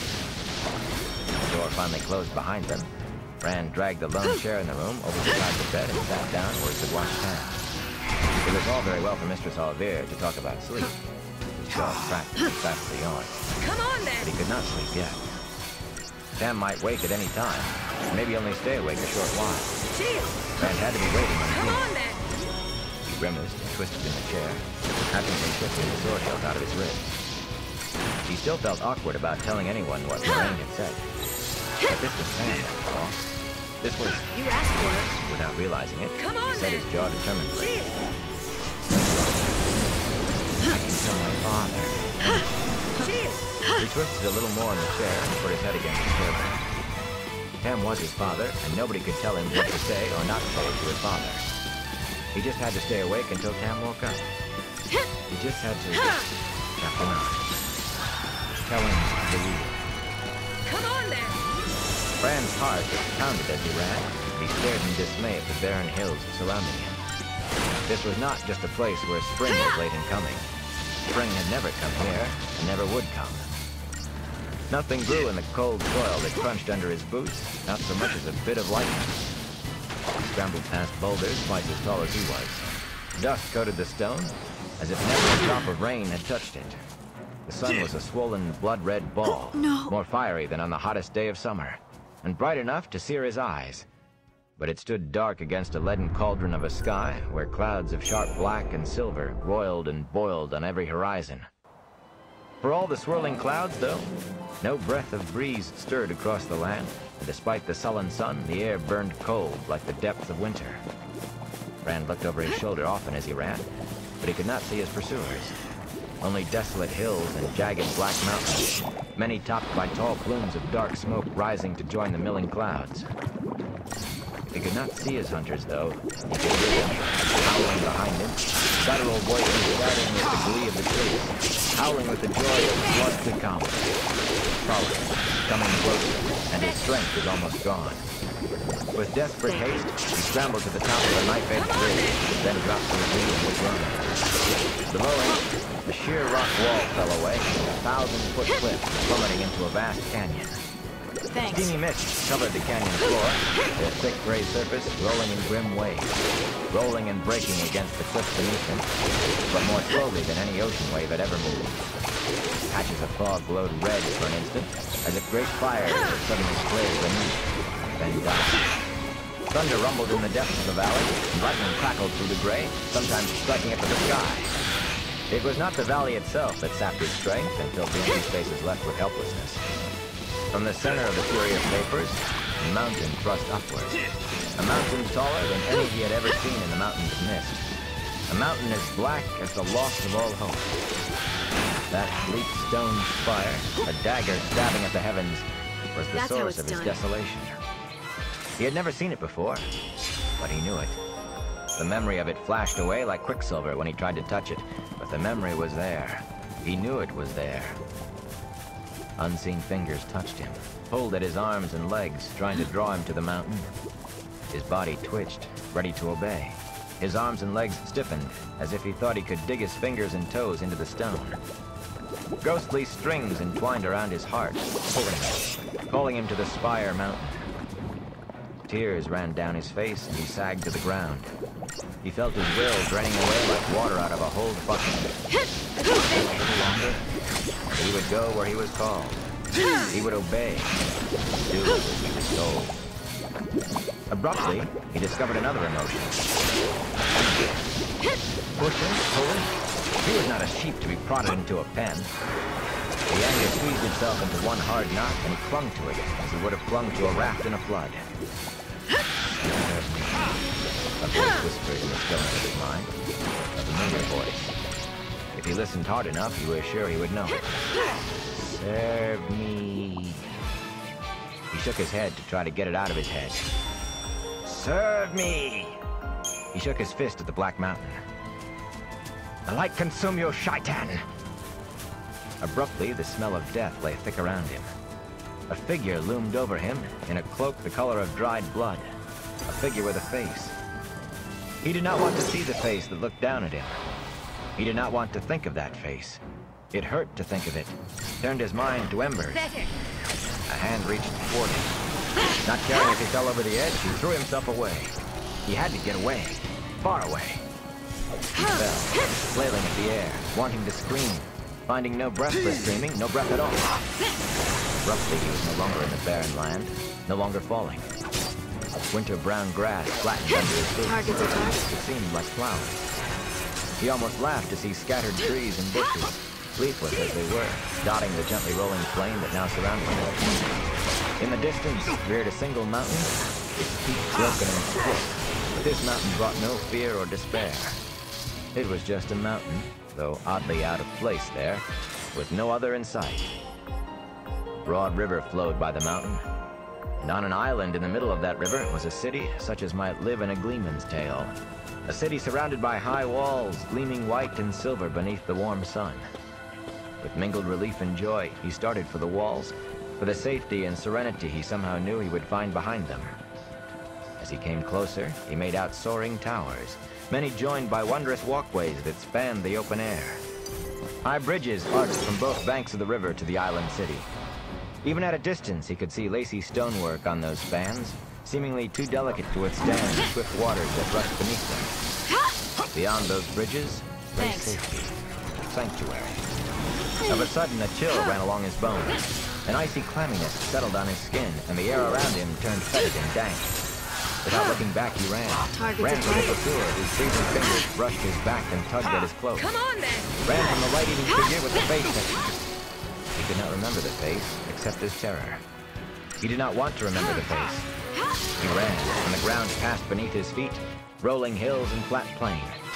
And he wanted to howl like a dog gone mad. The city was receding before him. The harder he ran, the further away drifted the white shining walls and haven. They grew smaller and smaller until only a pale speck remained on the horizon. The cold hand of his pursuer clutched at his collar. If those fingers touched him, he knew he would go mad, or worse, much worse. Even as that surety came to him, he tripped and fell. "No!" he screamed, and grunted as paving stones smacked the breath out of him. Wonderingly, he got to his feet. He stood on the approaches to one of the marvelous bridges he had seen rearing over the river. Smiling people walked by on either side of him. People dressed in so many colors they made him think of a field of wildflowers. Some of them spoke to him, but he could not understand, though the words sounded as if he should. But the faces were friendly, and the people gestured him onward, over the bridge with its intricate stonework, onward toward the shining, silver-streaked walls and the towers beyond, toward the safety he knew waited there. He joined the throng streaming across the bridge and into the city through massive gates set in tall, pristine walls. Within was a wonderland where the meanest structure seemed a palace. It was as though the builders had been told to take stone and brick and tile and create beauty to take the breath of mortal men. There was no building, no monument that did not make him stare with goggling eyes. Music drifted down the streets, 100 different songs, but all blending with the clamor of the crowds to make one grand, joyous harmony.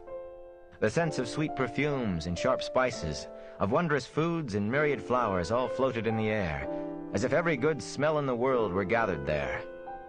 The street by which he entered the city, broad and paved with smooth gray stone, stretched straight before him toward the center of the city. At its end loomed a tower larger and taller than any other in the city, a tower as white as fresh fallen snow. That tower was where safety lay, and the knowledge he sought. But the city was such as he had never dreamed of seeing. Surely it would not matter if he delayed just a short time in going to the tower. He turned aside onto a narrower street where jugglers strolled among hawkers of strange fruits. Ahead of